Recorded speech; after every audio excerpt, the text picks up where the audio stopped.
अस्सलाम वालेकुम फैसलाबाद, एक महकती और चहकती सुबह के साथ मैं हूं आपका मेजबान हन्नान बुखारी। नाज़रीन, दुआ करते हैं कि आज की सुबह आपके लिए ढेरों खुशियां लेके आप ही की चौखट पे आपका इंतजार कर रही हो। इसी दुआ के साथ आज के प्रोग्राम को आगे बढ़ाते हैं। जनाब, फैसलाबाद का मौसम है कि यहां पे गर्मी दिन ब दिन बढ़ती चली जा रही है। जो जो गर्मी जाने का नाम ले रही है, वापस आने का नाम भी ले रही है। यूं महसूस होता है रात के औकात में कि जब ठंडी हवाएं चलती हैं और सर्द मौसम आता हुआ नजर आता है, वहीं दिन के औकात में जब गर्म धूप अपनी आंखें तपती जमीन को दिखाता है तो उससे शहरी परेशान हो जाते हैं और यूं महसूस होता है कि गर्मी जाने वाली नहीं बल्कि आने वाली है। आज भी फैसलाबाद का मौसम जो है वो कदरे खुश्क है और सूरज सारा दिन अपनी आंखें शहर फैसलाबाद को दिखाता रहेगा। ज्यादा से ज्यादा दर्जा हरारत 37 जबकि कम से कम 33 डिग्री सेंटीग्रेड है। हवा में नमी का तनासब 56%, जबकि हवा 2 नॉट की रफ्तार से शहर फैसलाबाद के अंदर चल रही है। लेकिन यहां से गर्मी जो है वो अभी जाने का नाम नहीं ले रही। लेकिन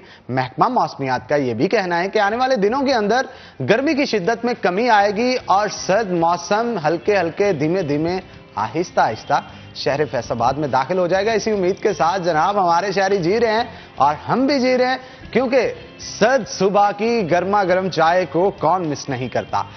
जनाब, अब चलते हैं शहर फैसलाबाद के निज़ाम तालीम की तरफ। स्कूल्स तो खुल गए, लेकिन एक बड़ा चैलेंज है जो कि हमारे उस्तादा को और उनके साथ साथ स्कूल मैनेजमेंट को देखने को मिल रहा है। और वो चैलेंज ये है कि जैसे स्कूल्स खुले, बहुत सारे बच्चों में कोरोना वायरस की तस्दीक होना शुरू होगी। बच्चों को तो ज्यादा इफेक्ट नहीं करता, लेकिन प्रॉब्लम यह है कि वहां से जब बच्चे अपने घरों को जाते हैं तो बड़ों को इन्फेक्ट कर सकते हैं। अगर कोई घर के अंदर बुजुर्ग आदमी मौजूद है तो उसकी जान को भी खतरा हो सकता है। जनाब, बुजुर्ग का ही लफ्ज इस्तेमाल नहीं, यहां पे मैं जवान का भी करूंगा, क्योंकि कोरोना वायरस नहीं देख रहा कि आजकल कौन जवान है कौन बूढ़ा है। वो अटैक करता है, जिस पे डोमिनेट हो जाता है उसको जान की बाजी हारनी पड़ती है। इसलिए हमें एहतियात करनी चाहिए, एहतियाती तदाबीर जहां पे हमें बच्चों को इसकी तालीम देनी चाहिए। स्कूल टीचर्स इस हवाले से काफी चैलेंजिंग नजर आते हैं। उनका कहना है कि मास्क इस्तेमाल करवाए जाते हैं स्कूल में एंटर होते वक्त और स्कूल से जाते वक्त हैंड सैनिटाइज करवाए जाते हैं। बच्चों की सेहत का ख्याल भरपूर तरीके से रखा जा रहा है, लेकिन अल्टीमेटली ये एक ऐसा नासूर है जो कि हमारे माशरे के अंदर घुस चुका है और अब इसे निकालने के लिए जगह जो है वो नहीं मिल रही। अल्टीमेटली जब तक वैक्सीन नहीं आती हम मजबूर हैं इस चीज पे कि एसओपी को हमें फॉलो करना पड़ेगा, और वही टीचर्स कर रहे हैं और कोशिश कर रहे हैं कि ज्यादा से ज्यादा एसओपीज को फॉलो करके हमारे मुआशरे को इस बीमारी से महफूज रखा जा सके। इसी मौजू पे आज हमने गुफ्तगू करने के लिए सिकंदर जुल्करनैन साहब जो हैं उनको दावत दे रखी है, जो कि माहिर तालीम है, और उनके साथ साथ प्रोफेसर मुदस्सर मौजूद है जो कि फाउंडेशन होप फाउंडेशन के नाम से एक फाउंडेशन भी चला रहे हैं और इंग्लिश के टीचर हैं। तो आप दोनों को वेलकम करते हैं शो के अंदर। पहले सिकंदर जुल्करनैन की तरफ चलते हैं और जानते हैं कि स्कूलों की सूरत हाल इस वक्त क्या चल रही है। जनाब, कोरोना को लेकर काफी चैलेंज आपको फेस करना पड़े हैं और जैसे ही ये सुनने में आया कि बच्चों के अंदर वायरस की तस्दीक हो रही है, उससे खौफ और हिरास की फिजा में इजाफा हुआ है।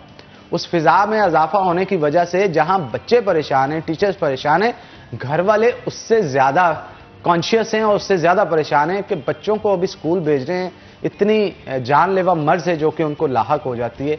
तो एक पेरेंट्स होते हैं ना, उनके अंदर एक खौफ होता है अपने बच्चे को लेकर। जितना प्यार होता है उतना खौफ भी होता है कि किसी गलत साइड पे ना चले जाए, कोई बीमारी ना इनको लग जाए या इससे कोई नुकसान ना इनको हो। तो क्या कहेंगे, इस फिजा से कैसे निपटा जा रहा है?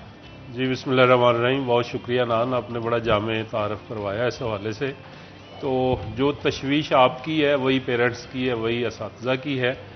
तो इस सूरत हाल में कोई अब तक 6 जो हैं वो बच्चों में तस्दीक हो चुकी है, और आप बिल्कुल वजह कह रहे हैं। हमारा जो हेल्थ एक्सपर्ट्स हैं उनसे भी रब्ता रहता है डेली, तो वो आप वाली बात ही कहते हैं कि बच्चों को इनफैक्ट ख़तरा नहीं है, लेकिन वो जो कैरियर बन रहे हैं, बड़े साइलेंट कैरियर बन रहे हैं, उससे जो आगे हैं।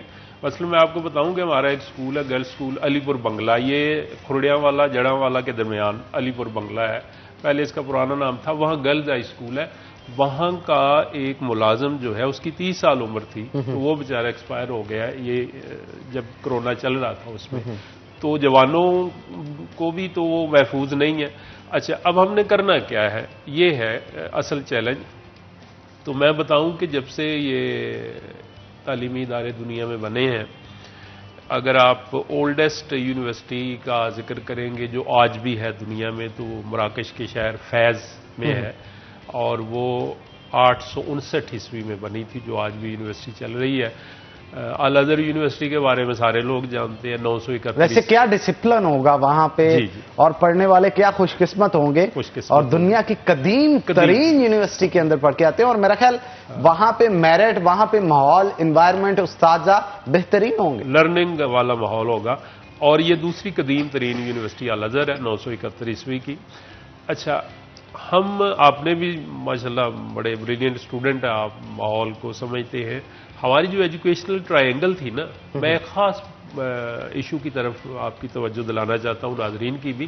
वो एजुकेशनल ट्रायंगल थी, 3 उसके कंपोनेंट थे या हिस्से थे या स्टेक होल्डर्स थे। एक हो गया स्टूडेंट, एक हो गया असातिज़ा स्कूल, और तीसरा सोसाइटी।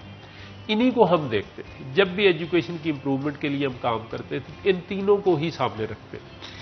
अब एक चौथा आ गया, आज की दुनिया में चौथा एक स्टेक होल्डर आ गया है, और ये रेक्टेंगल बन गई है या स्क्वायर बन गया है, वो है ट्रांसपोर्टर।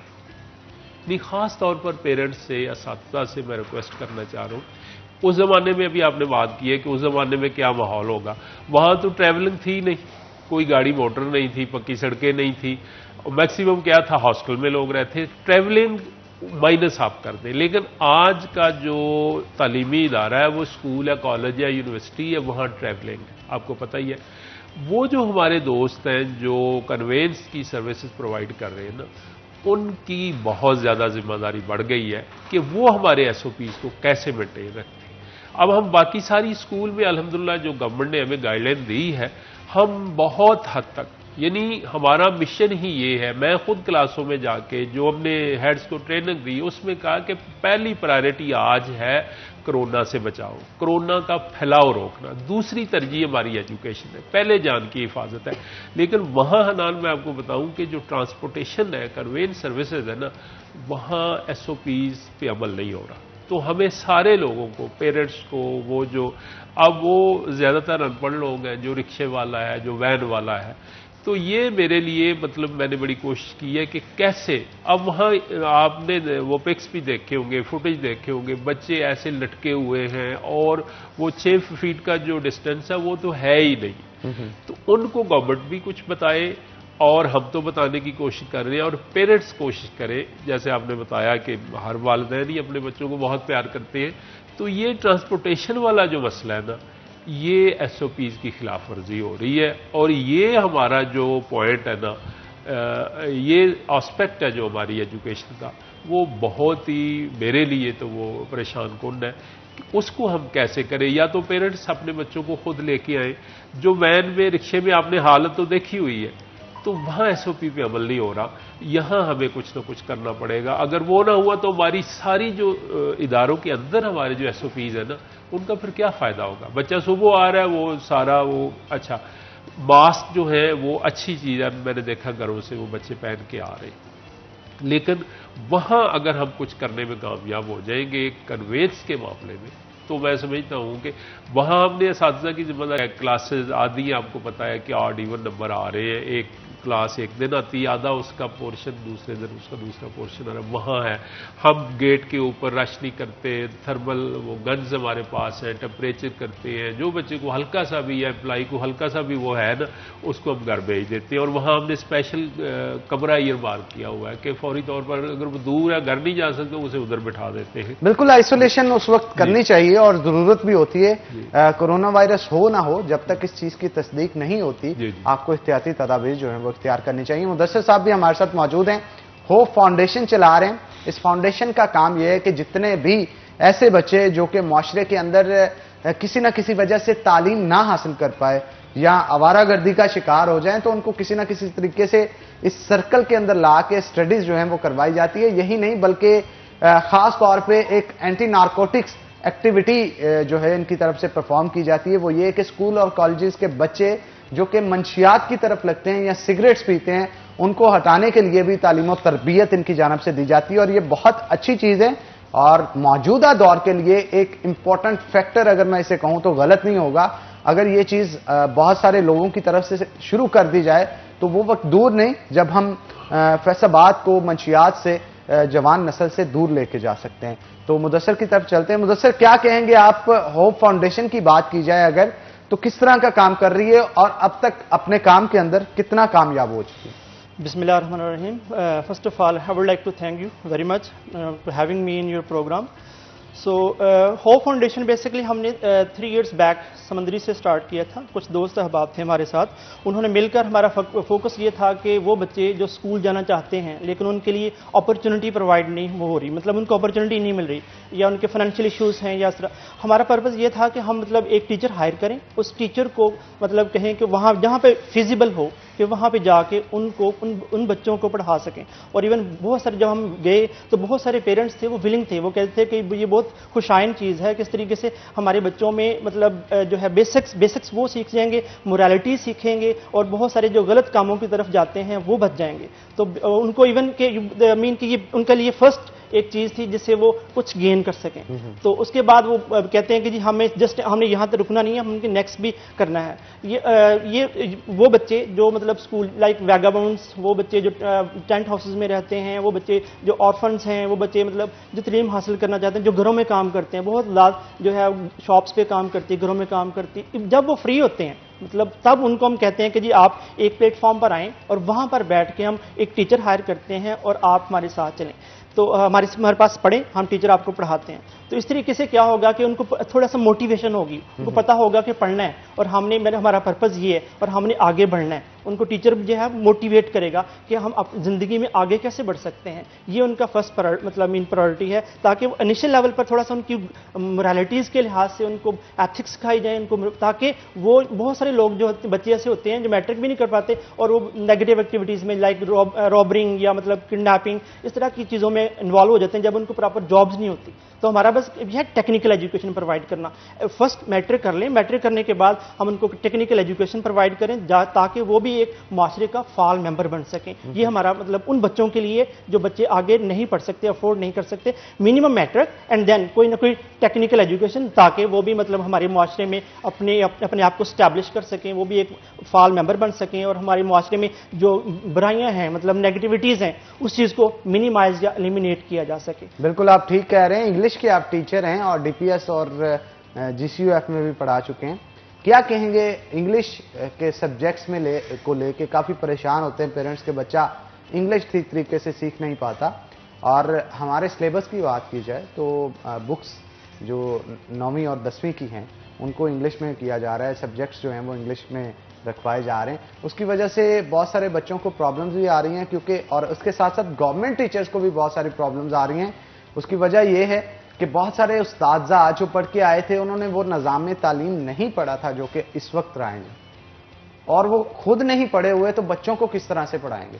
ये मसला बहुत देखने को मिल रहा है गवर्नमेंट स्कूल्स में ज़्यादातर। क्या कहेंगे किस तरह से टैकल किया जाए? इस हवाले से गवर्नमेंट में ये है कि बहुत से जो पुराने टीचर्स हैं उनको रिफ्रेशर कोर्स करवाए जा रहे हैं, मतलब इनके उनको एक जगह पर बुलाया जाता है टीचर्स को, वहाँ पे ट्रेनिंग दी जाती है कि आपने बच्चों को ऐसे गाइड करना है, ऐसे पढ़ाना है। बहुत सारी इंग्लिश की चीज़ें, मतलब मेरी मदर खुद गवर्नमेंट टीचर है, मेरे फादर गवर्नमेंट टीचर थे, तो वो जो अभी भी सम टाइम वहाँ पर रिफ्रेशर कोर्सेज होते हैं तो वहाँ पर उनको बुलाया जाता है, उनको इंस्ट्रक्ट किया जाता है कि आपने वहाँ पर जाके बच्चों को ऐसे गाइड करना है, ये वे है, ऐसे पढ़ाएं इनको। तो डेफिनेटली वो जाके एज इट इज़, बल्कि सम टाइम वो शेयर भी कर रहे होते हैं घर में कि ये चीज़ ऐसे बताइए, और वो चीज़ वहाँ पर जाके बताते हैं। मतलब ये एक चीज़ तो आपकी खत्म हो गई, मतलब इसमें वो लोग जो मतलब ओल्ड हैं इवन रिफ्रेशर कोर्स के थ्रू वो मतलब गो थ्रू हो रहे हैं और वो सीख रहे हैं। दूसरी बात इंग्लिश के सब्जेक्ट के हवाले से, इंग्लिश हमारी बेसिकली ये सेकंड लैंग्वेज है। सेकंड लैंग्वेज दुनिया में किसी कंट्री में चले जाएं तो उनके लिए थोड़ा सा एक मीन के टफ चीज़ होती है, लेकिन यहाँ पे कुछ अलमिया ऐसा हो चुका है कि इसे फर्स्ट लैंग्वेज ही कंसीडर किया जाता है, जिसका अबूर इस पे है, उसे स्टैंडर्ड सेट कर दिया गया कि वो दूसरे शख्स से सुपीरियर है। ऐसा क्यों?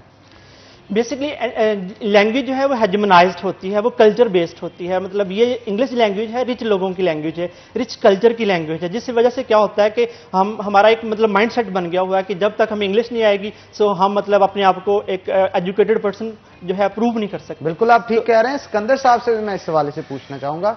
सिकंदर साहब, स्टैंडर्डाइज कर दिया गया है इंग्लिश को और ये पैरामीटर एक बना दिया गया है, इस पैरामीटर पे जिसको अबूर है उसको उस पढ़े लिखे शख्स पे भी अबूर है जो कि उससे ज्यादा पढ़ा लिखा है, लेकिन इंग्लिश में जो शख्स माहिर है, डोमिनेंट वो हो जाता है हमारे माशरे के अंदर, ऐसा क्यों है? ये हनान तारीखी जो एक कह लें कि सच है, जो हम इसको मानते नहीं हैं। ये हुक्मरानों की जुबान थी, और आपको पता है कि हुक्मरानी ईस्ट इंडिया कंपनी सन 1600 में यहाँ बनी थी। और ये एक किस्म का कहा जा सकता है ना कि ये एहसास कमतरी है, जो कि अभी भी इनके दिमागों में बैठी जी, मैं उधर ही आ रहा हूँ। मैं आपको दिलचस्प बात बताता हूँ, और हमें सच मानना चाहिए कि जब गोरे यहाँ आए थे तो जाहिर है वो डोमिनेट करने आए थे, उन्होंने हमें महकूम बनाया था, और वो कॉलोनी कहते थे। जिस मुल्क पे कब्जा करते थे उसे अपनी कॉलोनी कहते थे। और हमारा जो इतना ग्रेसफुल रिच कल्चर था इस्लामिक यहाँ मुगलों का, सारी दुनिया इसकी गवाह है, उन्होंने उसको बिलिटल करने की कोशिश की और उसको डाउनग्रेड करने, उसको जलील करने की कोशिश की। तो मुसलमानों और अंग्रेज़ों के दरमियान एक कन्फ्रंटेशन शुरू हो गई। वो उनको करते थे, वो उनको करते थे। और मज़े की बात यह है कि वो इनको अंग्रेज़ बड़े अजीब अजीब नाम लेते थे, लोकल के देसी जो थे, और ये हमारे जो पढ़े लिखे मुसलमान थे वो उन्हें बैबून कहते थे, जो बड़ा बंदर होता। अच्छा, जो अनपढ़ तबका था हमारा, आपके जवाब इधर आएगा इंशाल्लाह, वो तो नहीं समझता था कि बैबून क्या है। तो वो जैसे अल्फाज को हम बगाड़ते हैं, तो उन्होंने समझा कि ये बाबू इन्हें कहते हैं। असल में बैबून कहते थे, नफरत के इज़हार के। अच्छा, ये बाबू लफ्ज जो है वो वहां से बैबून ड्राइव हुआ है? जी, बैबून से निकला है। नफरत के लिए जो पढ़े लिखे आपकी तो तरह। जनाब, आजकल अगर आपको कोई बाबू कहे तो आप देख लें कि आपको क्यों कह रहे हैं बाबू। मेरा ख्याल है इस बात पे गौर करना चाहिए। गौर करना चाहिए। वो नफरत के इजहार के तौर पर उन्हें बैबून कहते थे। और हमारी अनपढ़ जो ज़ाहिर है उनका तो कोई कसूर नहीं, जो लेमैन है, घर की जो माएँ हैं, वो उनके पढ़े लिखे अच्छे ड्रेस से इम्प्रेस थी, गोरों का जो था ना। और तभी कहते थे ना कि आज तो मेरा पुत्र बाबू लग रहा है। अब ये हिस्टोरिकल बेटरनेस है, सच्चाइयाँ हैं जिनको हम, अच्छा, इस तरह की और भी हिस्टोरिकल चीजें मैं आपसे पूछूंगा सिकंदर जुल्करनैन साहब, लेकिन एक ब्रेक के बाद, ब्रेक का वक्त हो गया, तो नाज़रीन एक ब्रेक लेंगे, ब्रेक के बाद दोबारा हाजिर होते हैं। कहीं मत जाइएगा, हमारे साथ रहिएगा। 1857 की जंग आज़ादी आपने देखी है, वो सारी अंग्रेज फौज तो नहीं थी, सारे लोकल थे, और लोकल को उन्होंने जलील कर दिया। इस पर भी हमें गौर करनी चाहिए। ये जो एक्सचेंज था एक दूसरे को डिग्रेड करने वाला ना, अब आपने लफ्ज़ सुना है जनाब, ये हमारे यहाँ समझा जाता है बड़ा इज्जत वाला लफ्ज़। ये हमारे पढ़े लिखे लोगों ने जब ईस्ट इंडिया कंपनी ने तंग करना शुरू कर दिया, तो ये उर्दू वालों ने बाकायदा अंग्रेज़ों के लिए लफ्ज़ बनाया था। और जनाब का जो एटमोलॉजी है, या इसके जो लेटर्स हैं या हिजे जो है ना, वो ये है, जीम से जाहिल है, और नून से नालायक है, अलिफ से अहमक है, और बे से बेवकूफ़ है। तो ये अंग्रेजों, जी जनाब, तभी इस तरह वो उस वक्त में कहते थे अंग्रेजों को। जी। और जनाब का लफ्ज उन्हीं के लिए बनाया गया था। हाँ। और जी जनाब, जो जी हजूरी जिसे कहते हैं, जी, वो यूं ही, लेकिन वो नफरत के लिए बना। अच्छा, अब ट्रेजेडी ऑफ हिस्ट्री क्या हुई है कि हमने, चूंकि वो पढ़े लिखे लोग अंग्रेजों से मुखातब होते हुए जनाब कहते थे, अब पढ़ा लिखा समझदार तो अपनी नफरत का इजहार कर रहा है, लेकिन आम जो लोग थे ना, वो समझे ये बहुत अच्छा लफ्ज है, जो हमारे पढ़े लिखे लोग अंग्रेजों के लिए इस्तेमाल कर रहे हैं। तो वो जनाब आज भी चल रहा है, आपको पता हमारे उर्दू में। यही वजह है कि जनाब का मीनिंग आपको कहीं नहीं, किसी बुक में नहीं मिलेगा। जाहिर है, वो तो देखें ना हम, क्योंकि ये तो बनाने वाले को पता है इसके पीछे वजह क्या है। Down the lane of history हम देखेंगे तो हमें इन बातों का पता चलेगा। तो बहरहाल वो तो गुजर गया, मेरे गले में थोड़ा सा हो रहा है। जी। तो वो तो वक्त गुजर गया।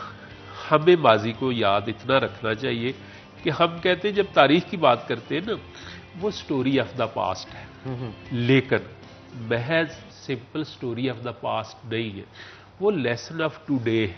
बिल्कुल ऐसे, और वे ऑफ फ्यूचर है। वो कहते हैं ना कि जिसने तारीख से नहीं सीखा वो हाल में भी पिटता है और मुस्तकबिल में भी, फिर बहुत कुछ सीखना पड़ता है उसे।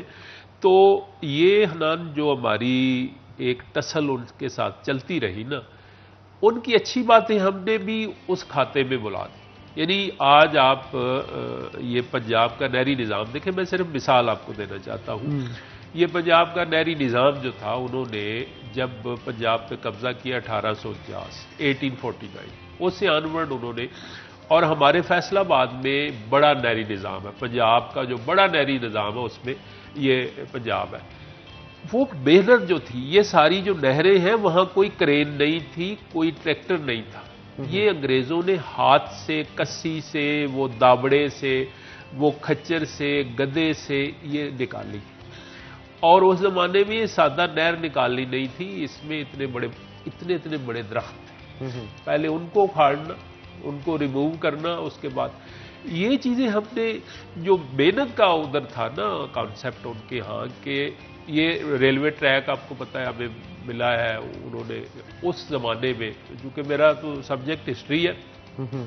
जब ये रेलवे ट्रैक बिछा रहे थे, पहला रेलवे ट्रैक कराची से कोटरी उन्होंने 1861 में, हमारे रेलवे पे हर वो डिब्बे पे बोगी पे 1861 का, कराची से कोटरी ले आए।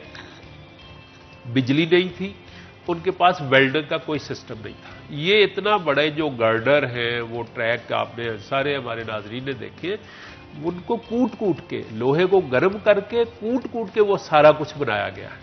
कोई वेल्डिंग कदर मेहनत दरकार होगी इसका, ये नहीं हमने उनसे सीखा। नफरत तो हमने सीखी है, वो ठीक है, लेकिन मेहनत नहीं सीखी। और इससे भी हमने दर्स नहीं सीखा कि 1857 में, बल्कि 1757 में जंगे प्लासी जो पहला उन्होंने सूबा बंगाल हड़प किया था, उसमें हम अपनों को मारने वाले थे। हमारे अंदर ही वीर जाफर था, हमारे अंदर ही वीर सादत था।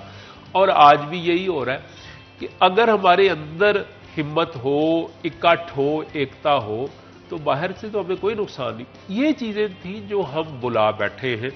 और थोड़ी सी अंग्रेजों से नफरत, अब जब वो छोड़ के गए हैं, अगर टेम्पो तरक्की की वही रहती जो अंग्रेज के दौर में यहां थी, तो मैं दावे से कहता हूं कि पूरी दुनिया में सबसे ज्यादा तरक्की याफ्ता इलाका हमारा होता। मैं आपको मजे की बात बताऊं कि जब वास्को डे गामा ये 1497 में कालीगढ़ बंदरगाह पे आया था, तो उसका आने का मकसद क्या था? टेक्नोलॉजी नहीं थी, ठंड थी, यूरोप में कोई कारोबार नहीं था, कोई जराए रोजगार नहीं, फिशिंग थी, और वो भी आपको पता है कि ठंड वहां कितनी पड़ती, पानी जम जाता है। ज़राअत थी नहीं, टेक्नोलॉजी, भूख मरते लोग यहां आए थे। यहां का मौसम अच्छा था, फसलें, बागात, मसाले अच्छे थे, तो भूख मरते वो लोग यहां आए। उन्होंने आके यहां तरक्की की, और पूरी दुनिया का हैरान कौन है कि हमारा वतन, हमारा देश, कोलंबस इंडिया आ रहा था, आपको पता ही होगा, और 1492 में वो ब्राजील के साहिल पे जा लगा, वो इंडिया रहा था। क्यों? ये यहाँ रोजगार अल्लाह पाक ने अपनी कुदरत से वाफिर मकदार में रखा था। और इस खित्ते पे खास तौर पे खुदा की अनायत है कुछ इस तरह से कि अगर ओवरऑल देखा जाए, पाकिस्तान के अंदर कितने के लोग हैं जो कि रोजगार हैं और कितने लोग बेरोजगार हैं, इसके बावजूद भी यहाँ पे सरवाइव करना उतना मुश्किल नहीं है जितना यूरोप और अमेरिका में है। वहां पे आप ना काम करें, मैं देखता हूँ रात को, शाम को आप खाना किस तरह से खा के आप सोते हैं, आपके रिलेटिव्स भी वहां पे जो मौजूद होते हैं वो भी आपका जो बजट है वो नहीं संभाल पाएंगे, आपको नहीं रख पाएंगे, आपके सगे बहन भाई वहां पे आपको ज्यादा देर नहीं संभाल सकते। तो वहां पे आपको काम करना पड़ेगा। और यहाँ पे सिस्टम ये, एक कमा रहा है 10 खा रहे हैं, अल्लाह की खास इनायत, और खास इनायत है, कुछ इस तरह का करम है, पता नहीं चलता लोगों को कहां से रिज़्क आ रहा है, किस तरह से लोगों के अंदर बट रहा है। ये बहुत बड़ी चीज है जिसे हम नजरअंदाज करते हैं। बस खराबी ये हुई है अनान, मैं थोड़ा सा आपका वक्त लूंगा। खराबी ये हुई है कि जो हुक्मरान होता है ना, वो माजी के हुक्मरानों को, ये हमारी ट्रेडिशन है, वो बुरा भला ही कहता है, उनको नीचा दिखाने की कोशिश करता है। अंग्रेजों ने यहां आके मुस्लिम कल्चर को नीचा दिखाने की कोशिश की, डिग्रेड करने की कोशिश की। आज तक हम समझ नहीं सके कि उसका तो ये मकसद था, उसकी जरूरत थी। अब हम अपने वतन को डिग्रेड क्यों कर रहे हैं? हम बैरून मुल्क वीजे लेने के क्यों ख्वाहिशमंद हैं? जबकि हमारे सामने सारे हकायक हैं कि अल्लाह पाक की जो नजर इनायत इस खत्ते पे है वो दुनिया में किसी पे नहीं। और ये आप बिल्कुल सही कह रहे हैं, ये यूरोप अमेरिका में लोग गधों की तरह काम करते हैं, मेहनत करने में कोई हर्ज नहीं है, तो फिर जाके उनकी रोजी रोटी पूरी हो रही है। लेकिन वहां पे उस गधों की तरह काम करने का फल भी उसी वक्त मिलता है। यहाँ पे एक दिहाड़ीदार बंदा हो और सुबह से शाम तक पसीने में शराबूर रहे जी, जी। मेहनत करने के बावजूद, सही। और लास्ट पे उसको दिहाड़ी इतनी की मिलती है कि उससे पता नहीं 2 वक्त की रोटी भी खा पाता है या जी, नहीं। मैं उधर ही आ रहा हूं। अच्छा, एक तो ये है कि वहां आपको बेहतर पता है कि वहां कौन कौन से बिनील काम हम करते हैं, वहां जाके अपने वतन में वही काम करें। और ये आपका पॉइंट बिल्कुल सही है कि हमारे यहाँ दौलत की जो मसावी तकसीम है वो नहीं है, ये बड़ा इश्यू है हमारे यहाँ इकनॉमिक। वहां पे घंटों के हिसाब से पैसे दिए जाते हैं और यहाँ पे महीनों के हिसाब से। इस पे तो हमारे जो अरबाब इख्तियार हैं उनको गौर करना चाहिए। आप देखें, मेरा ताल्लुक जिम्मेदार घराने से है, मुदस्सिर साहब भी जिम्मेदार घराने से है, और फैसलाबाद का तो हर बंदा जिम्मेदार। अच्छा, वो देखें 24 घंटे का मुलाजिम है हमारा जिम्मेदार, जो है कोई छुट्टी नहीं है उसे, लेकिन जब उसने कोई अपनी ज़रूरत की चीज़ शहर जाता है ना, तो वो बेचारा कर्ज लेके जाता है मेजॉरिटी। तो इस पे हमें देखना चाहिए कि 24 घंटे का मुलाजिम और कितना हार्ड और ऑड वर्क है उसका, आपको पता ही है। तो ये दौलत की जो मसावी तकसीम है ना, कि 24 घंटे की उसकी मजदूरी, उसकी मेहनत किधर जा रही है, वो तो देखें ना। मेहनत आप करते हैं तो उसका अजर भी तो अल्लाह देता है, लेकिन ये जो हमारे यहाँ दौलत का और ज़राए का जो नामसावियाना सिस्टम है, इस पर हमें गौर करनी चाहिए। लेकिन सबसे पहले जो ज़रूरी चीज़ है ना, मैं अपने नाज़रीन की तवज्जो इस तरफ मबजूल करवाना चाहता हूँ कि अपने वतन को इज्जत दें। ये जो वतन है ना, ये बहुत प्यारा है। वो गोरों ने तो हमें बदनाम करना ही था, उनकी ज़रूरत थी, वो हुक्मरान थे। ज़ाहिर है हमारे जो माजी के हुक्मरान थे, जिनके शानदार कारनामे आज पूरे हिंदुस्तान भर में देखें आप, ताजमहल आगरा है, जामे मस्जिद है, कितनी, मतलब आप सिंध से लेके वो बंगाल तक चले जाए, उन्होंने तो डिग्रेड करना था, लेकिन उस रौ में हम भी बह गए। हमने अपने आप को नकारा कहना शुरू कर दिया। उसका नतीजा क्या हुआ कि आज कितने नौजवान होंगे जिनको किसी यूरोप का, अमेरिका का, ऑस्ट्रेलिया का वीज़ा मिले और वो इनकार करेंगे, शायद इक्का दुक्का होगा। तो अगर हम अपने वतन को इज्जत नहीं देंगे, इसका जो माजी है और इसका फ्यूचर जो है उसको अच्छा नहीं कहेंगे, तो फिर जाहिर है जो इधर मेहनत करते भी है ना लोग, वो भी बदले लोग हैं। वो समझेंगे पता नहीं बाहर के मुल्क, भाई बाहर के मुल्क ठीक है, मेहनत में अजमत है, वो मेहनत करते हैं तो कुछ चीज़ खाते हैं ना। अगर तो ऐसा प्यारा वतन कहीं बाहर हो कि आप 8-8 दिन जनाब वेले हो और एक भाई कमा रहा है, बाप कमा रहा है और 10-10 जी खा रहे हैं, तो कोई मिसाल आप कोट करें बाहर के किसी मुल्क। ये यही देश है जो ममलकत खुदादाद जिसे हम कहते हैं ना, कि अल्लाह पाक ने ऐसी मौजें, ऐसी बहारें लगाई हुई हैं।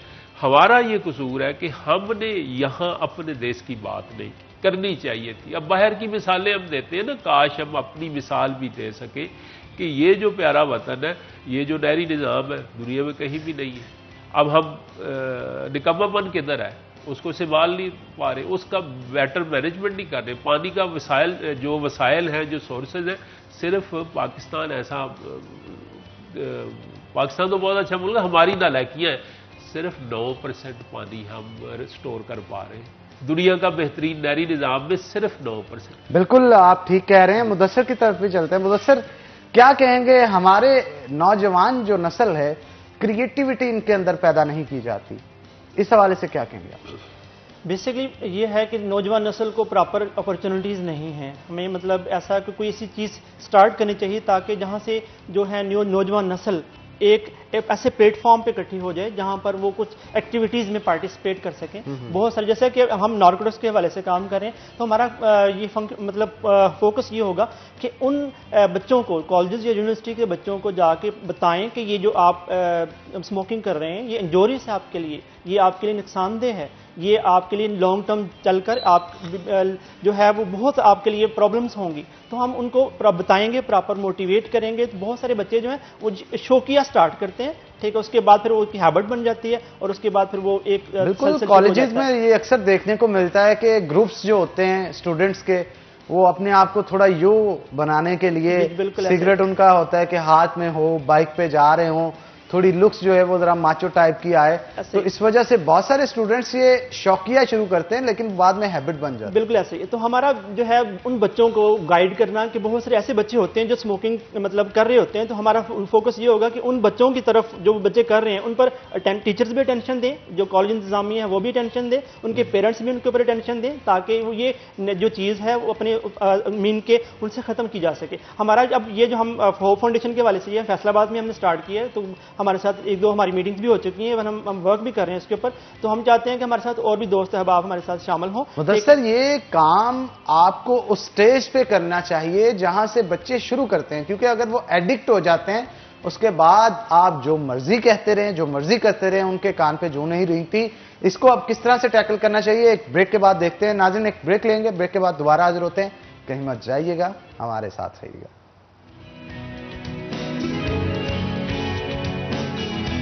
नाज़रीन, ब्रेक के बाद खुशामदीद। हमारे साथ मुदस्सिर मौजूद हैं और नौजवान नस्ल जो है मंशियात की तरफ राग़ब हो रही है। आखिर उसके पीछे क्या वजह है, जानते हैं मुदस्सिर से। मुदस्सिर, एहसास से कमतरी हमारे माशरे के अंदर बहुत पाई जाती है और यही वजह होती है कि बच्चे को जब ध्यान मुकम्मल तौर पे नहीं दिया जाता, उस पर पेरेंट्स जो है उस तरह से मोहब्बत पेरेंट्स की तरफ से नहीं मिल पाती। माशरे में इग्नोर जब उसे किया जाता है, इग्नोरेंस फैक्टर जो है ना, ये बच्चों को बहुत मुतासिर करता है। तो वो अपनी तन्हाई को साथी बनाने के लिए, तन्हाई का साथी बनाने के लिए सिगरेट का सहारा लेता है, मंशियात का सहारा लेता है, या ऐसी चीज़ों के साथ जूझना पड़ता है उसे। और अल्टीमेटली उसकी वजह से आगे जाके क्या नुकसानात होते हैं, उसे इस चीज़ का शुरुआती स्टेज पे इल्म नहीं होता। क्या कहेंगे इस हवाले से? इस हवाले से ये है कि पेरेंट्स का फर्स्ट एंड फॉरमोस्ट ड्यूटी है उनकी कि वो बच्चों को मोटिवेट करें, मीन कि उनको ट्रीट करें एज अ फ्रेंड। जब उनके एज अ फ्रेंड ट्रीट करेंगे तो डेफिनेटली वो आपके साथ हर बात शेयर करेंगे। जब आपके साथ हर बात शेयर करेंगे तो डेफिनेटली वो नेगेटिविटी से बच सकेंगे। दूसरी बात ये है कि बहुत सारे ऐसे बच्चे होते हैं स्कूल लेवल तक कोई स्मोकिंग नहीं करता, बहुत रेयर होता है कि मतलब बाहर निकल कर स्कूल की बाउंड्री से तो फिर वो कहीं जाके किसी जगह पर पी लेते हो, लेकिन बहुत रेयर होता है। लेकिन जब कॉलेज में स्टार्ट होते हैं तो वहाँ पर फ्रीडम होती है, क्योंकि वहाँ पर गवर्नमेंट कॉलेजेस में ऐसा होता है कि बाज़ औक़ात पीरियड नहीं पढ़ते बच्चे, पीरियड्स नहीं पढ़ते और उसके बाद उसकी बंक करते हैं और बाहर जाके मतलब कर रहे होते हैं स्मोकिंग, वो वहाँ पर स्टार्ट होता है। हमारा फोकस भी यही है कि हम वहाँ से स्टार्ट करें कॉलेज लेवल पर। इवन कि बहुत सारे गवर्नमेंट स्कूल हैं वहाँ पर तो अलाउ ही नहीं है किसी जगह पर भी जब तक आप वहाँ पर हैं। बाहर निकलकर उनकी पेरेंट्स की जिम्मेदारी है, जब वो ले जाते हैं मतलब उसके बाद उनके बिहाफ पे है, उनको भी मतलब मेन फोकस करना चाहिए बच्चे क्या करें, उनके ऊपर मतलब निगहदाश्त करनी चाहिए कि वो क्या कर रहे हैं। इस तरीके से जब कॉलेज में जाते हैं, कॉलेज में क्या होता है कि बच्चे थोड़े से जाके पेरेंट्स को भी आंखें दिखानी शुरू कर देते हैं कि जी हम बड़े हो गए, और इस टीचर्स को भी मतलब वो टीचर भी उनको साथ मतलब प्यार से डील करते हैं। लेकिन क्या है कि वो उनकी तरफ जो अपने दोस्त अहबाब होते हैं उनकी तरफ ज़्यादा अट्रैक्ट होते हैं, और इसमें क्या जो सम टाइम क्या होता है कि हमारे पेरेंट्स जो है अदम तवज्जो की वजह से वो नेगेटिविटी की तरफ जाते हैं, स्मोकिंग की तरफ जाते हैं। या फॉर एग्जांपल कुछ बच्चे ऐसे होते हैं, मैंने सुना कि एक बच्चे मेरे दोस्त ही थे तो उन्होंने कह रहे थे कि स्मोकिंग करेंगे ना तो आपको क्वेश्चन इजीली याद हो जाएगा। तो कहेंगे ये कौन सा फार्मूला है जो क्वेश्चन या आप स्मोकिंग करेंगे तो याद हो जाएगा। मेरे दोस्त था, मैं पढ़ रहा था, इंग्लिश में था, तो उसने कहा जी आप ऐसा करें एक सिगरेट पिए तो आपको इजीली याद हो जाएगा। मैंने कहा जी चले ठीक है, मैं उसको पिया तो उसके बाद कहता जी याद करें जी। मैंने याद करना शुरू किया तो वो मतलब नहीं हुआ। उसके बाद दोबारा कहता, मैंने कहा जी नहीं हुआ। कहता एक और पियो, मैंने एक और पी। तो कहता अब ये सीन में सोचो कि एक आपने पी ली है और आपने दूसरी पीने लगे हो और आप जब याद करोगे इजीली हो जाएगा। तो अब क्या हुआ जी कि मैंने दूसरी भी पी ली। तो बाद में कहता है हाँ जी क्वेश्चन याद हो गया। मैंने कहा नहीं, मैं तो खांसी आ रही है, ठीक है मुझे तो मतलब नहीं है। तो कहता है जी आप याद ही नहीं करना चाहिए, आप अपने अटेंशन डाइवर्ट करो कि ये पियोगे तो होगा। मीन इसका तलक जस्ट आपकी साइकोलॉजी के साथ है, अगर आप किसी चीज के साथ नहीं है तो जस्ट आप एसोसिएट कर लेते हैं कि अगर ऐसा होगा तो ऐसा होगा, अगर ऐसा नहीं होगा तो ऐसा नहीं होगा। जस्ट और ये फ्रेम ऑफ माइंड है, थिंकिंग है हमारी कि हम ऐसा सोच लेते हैं और उसी के साथ उस चीज को अटैच कर लेते हैं। रियलिटी में ऐसा कुछ नहीं होता, ठीक है। बहुत सारे बच्चे जस्ट इसको एज आ कुछ कहते हैं जी हम गम बुलाने के लिए पीते हैं, दैट इज आल्सो नेगेटिव। कुछ ऐसा नहीं है कि जी असल में माशरा भी कुछ इस तरह का बन चुका है कि छोटी उम्र में ही रोग लग जाते हैं बहुत सारे बच्चों को। तो लेकिन ये रोग को दूर करने के लिए कोई ऐसा अच्छा तरीका नहीं। इसके लिए आपको अपने पेरेंट्स के साथ गुफ्तगू, अपने दोस्तों के साथ गुफ्तगू, अपने टीचर्स के साथ गुफ्तगू, वो कहते हैं ना जो पावर टेबल टॉक में होती है वो किसी चीज़ में नहीं होती। और बड़े बड़े मसाइल जो हैं उनको बातों के साथ ही सुलझाया जा सकता है, प्रैक्टिकल लाइफ में किसी काम को करने से सुलझाया नहीं जा सकता। तो आपको बात करनी चाहिए, उस पर डिबेट करनी चाहिए, उसके ऊपर कॉन्फ्लिक्ट्स जो हैं उसको दूर करना चाहिए। ये वो तमाम तर मामलात है जिससे हमारा मुआशरा दिन ब दिन दूर होता चला जा रहा है। हमें इस तरफ बच्चों को लाना चाहिए। हमारा फोकस भी इसी पे है कि हम वहाँ पे जाकर उन बच्चों को मोटिवेट करें, जो स्मोकिंग कर रहे हैं उन बच्चों को मोटिवेट करें, उनको कहें कि मतलब ये आपके लिए नेगेटिव है, आपके लिए नुकसानदेह है। हमारी जो होप फाउंडेशन है फैसलाबाद में हमने तकरीबन पिछले 1 साल से हमने स्टार्ट किया हुआ है। तो हम मुख्तलिफ जगहों पर जाते हैं, डिफरेंट कॉलेज में जाके वहाँ पर छोटा सेमिनार करते हैं, वहाँ पर उनको मोटिवेशन देते हैं कि अगर आप ये काम करेंगे तो आपके लिए नुकसानदेह है, तो प्लीज़ आप इस चीज़ से अवॉइड करें। अच्छा, कितने लोग हैं जो कि इस फाउंडेशन में काम कर रहे हैं, और ये सिर्फ और सिर्फ फैसलाबाद में काम कर रही है या फिर आउट ऑफ दैट सिटी भी काम कर रही है? समंदरी से स्टार्ट लिया था, उसके बाद फैसलाबाद में है, उसके बाद हम इसको हम ये चाहते हैं कि हमारे साथ लोग अटैच हों, अवेयरनेस प्रोवाइड की जाए, डिफरेंट कॉलेजेस डिफरेंट यूनिवर्सिटीज़ में सेमिनार कंडक्ट किए जाएं ताकि बच्चों में अवेयरनेस आए। एंड एंटी नारकोटिक्स जो डिपार्टमेंट है वो हमारे साथ तावन करे ताकि हम चाहते हैं कि वहाँ पर जाके लेक्चर डिलीवर करें, उनको अवेयरनेस दें, उनको मोटिवेट करें ताकि वो नेगेटिविटी से बच सकें, वो इस एडिक्शन से बच सकें और वो सोसाइटी का एक फाल मेंबर बन सके। हमारा फोकस ये है कि हम चाहते हैं कि बहुत सारे फैसलाबाद में बहुत पोटेंशियल है, बहुत सारे लोग जो हैं वो एजुकेटेड हैं, वो चाहते हैं कि मतलब इस चीज़ की बुराई का खात्मा होना चाहिए। तो हम उन लोगों को चाहते हैं कि वो तमाम दोस्त अहबाब हमारे साथ मिलें, हमारे साथ चलें, तो डेफिनेटली हम इस चीज़ को मिनिमाइज कर सकते हैं। एलिमिनेट तो नहीं कर सकते, कम से कम मिनिमाइज कर सकते हैं। इससे क्या होगा कि हमारी सोसाइटी में जो नेगेटिविटी है वो खत्म होगी, हमारी सोसाइटी में जो मतलब बहुत सारी जो रॉबरिंग है, बहुत सारी जो किडनैपिंग हो रही है, मतलब मीन की जब अल्टीमेटली जब आप स्मोकिंग की तरफ चले जाते हैं तो आपको जॉब्स नहीं मिलती हैं, आप बहुत सारे आपके हेल्थ जो है अफेक्ट होना शुरू हो जाती है। उसके बाद रिजल्ट क्या होता है कि आप मतलब दिन ब दिन आपकी हेल्थ है वो डिग्रेड होना शुरू हो जाती है और उसके बाद रिजल्ट आप कोई जॉब नहीं कर पाते, घर वालों के ऊपर आप एक किस्म का बोझ बन जाते हैं, आपकी अर्निंग नहीं है, ठीक है। उसके बाद रिजल्ट क्या है? सुसाइड एंड सम टाइम दो नेगेटिविटी। तो हम इस चीज़ से मोरालिटी सिखाएंगे उनको बताएंगे कि ये आपके लिए बुरी है, ये चीज़ आपके लिए राइट है। आप मतलब मीन अपने आप को बूस्टअप करें, you have a potential, you can establish yourself in this field by living here, mean a good citizen of Pakistan. ठीक है जी, सिकंदर जुल्करनैन भी हमारे साथ मौजूद हैं, उनसे भी बात करते हैं। हमारे माशरे में एहसास कमतरी का फैक्टर दिन ब दिन क्यों बढ़ता चला जा रहा है और हसद का फैक्टर भी इसमें काफ़ी हद तक इन्वॉल्व हो चुका है, क्या कहेंगे इसके ऊपर? देखिए नान, बड़ी खूबसूरत बातें हो रही हैं, ये नौजवान तबके को समझाने की ज़रूरत है और इस फोरम से भी बड़ी अच्छी बातें होती रहती हैं। जब हम ये स्मोकिंग को ट्रेस करते हैं ना, इसकी हिस्ट्री, तो अनफॉर्चुनेटली किसी हॉलीवुड के हीरो ने वो 2 कश लगा लिए तो सारी दुनिया ने कौम को छोड़ गया वो चीज़, वो पूरी दुनिया ने समझा कि ये पता नहीं कोई जादू की छड़ी है। इन चीज़ों को हमें, ये जो लैक ऑफ कॉन्फिडेंस है ना, हमें टटोलना चाहिए, हमें आसपास डिस्कस करनी चाहिए चीज़ें कि मेरे लिए कौन सी चीज़ अच्छी है, कौन। आज तक जितने हेल्थ एक्सपर्ट है ना, वो स्मोकिंग में कोई अच्छी चीज़ ढूंढ नहीं पाए, सिवाय इसके कि आप बिल्कुल तनाव हैं। जैसे वो गाड़ी का कोई ड्राइवर है तो उसे नींद आती है तो वो एक, जैसे में पंजाबी में कहते हैं ना, खेडे लग जाता है, सारे के सारे उसके नेगेटिव इफेक्ट्स। और मुदस्सर बात कर रहे थे, अब उसका फाइनेंशियल एस्पेक्ट आप देखें कि कितना खर्चा उस पर आ रहा है सिगरेट पे, तो किसी ने गौर ही नहीं किया। और हमारे नौजवान तो जैसे आप कह रहे हैं ना कि वो हो रहा है, हम तो अपनी सोल सर्चिंग करें, अपने ऊपर गौर करें। इस्लाम का इतना आला बाला निज़ाम हयात हमारे सामने है, उस तरफ तवज्जो करें। हम इम्प्रेस बहुत जल्दी होते हैं। ये जो अवेयरनेस का लेवल जितना लो होगा ना, उतनी कौम जज्बाती होगी बहुत जल्दी से। जैसे आप कह रहे हैं कि रोग लग जाते हैं, बहुत जल्दी से हम पास भी आने की कोशिश करते हैं और फिर जब पास आ जाते हैं तो भागने की भी उतनी तेजी से। बिल्कुल ऐसे ही है ना, बिल्कुल ऐसे। तो ये जज्बाती कौमें जो है ना, और असल मसला तालीम है कि आप डिस्कस करें कि ये जो मैंने मूवी पे देखी है, ये चीज मेरे लिए फायदेमंद है कि नहीं है। अपने आप असल में फैसिनेशन लेते हैं जी, जैसे सिगरेट की ले ली, लेकिन वो बहुत सारी मूवीज में दिखाता है कि किस तरह से मेहनत करके ऊपर आते हैं। मेहनत, अच्छा, और उसको फैसिनेट नहीं करता वो चीज। तो इस तरफ हमें जिस तरह ये काम करें, मैंने 2 पॉइंट आपसे और डिस्कस करने हैं। एक तो हमारे स्कूलों में और हमारे माशरे में कुछ लोग जो कहते हैं कोरोना है ही नहीं, तो खुदा के लिए ये बात जो है ना, कोरोना है और इससे परहेज करें। जो SOPs है उनकी तरफ तवज्जो दें। जो बच्चे ये सुन लेते हैं, आपको बताइए ना, तो मेरी वालिदैन से भी, उलमा से भी, असातिज़ा से भी सबसे दरख्वास्त है कि ये वायरस है, ये बहुत जानलेवा, ये लाखों बंदे मर चुके हैं, इसको ये ना कहें कि ये कुछ भी नहीं है, ये पता नहीं किसका फैलाया हुआ है। आपको पता है कैसी कैसी बातें जी, वो तो लाशें मिले तो पैसे मिलते हैं, फलां फलां। ये छोड़ दे सोचना, ये बीमारी है और इसका वाहिद इलाज परहेज है। एक तो ये पॉइंट है सारे जो हमारे स्टेक होल्डर्स हैं। दूसरी एक बात रहेगी बड़ी दिलचस्प, और ये भी मेरे नाजरीन के लिए ख़ास है कि फोर्ट विलियम कॉलेज बना था कलकत्ता में सन 1800, वो जो हम तारीख की बातें कर रहे हैं ना, और हम बिला सोचे समझे उस पर अमल भी करना।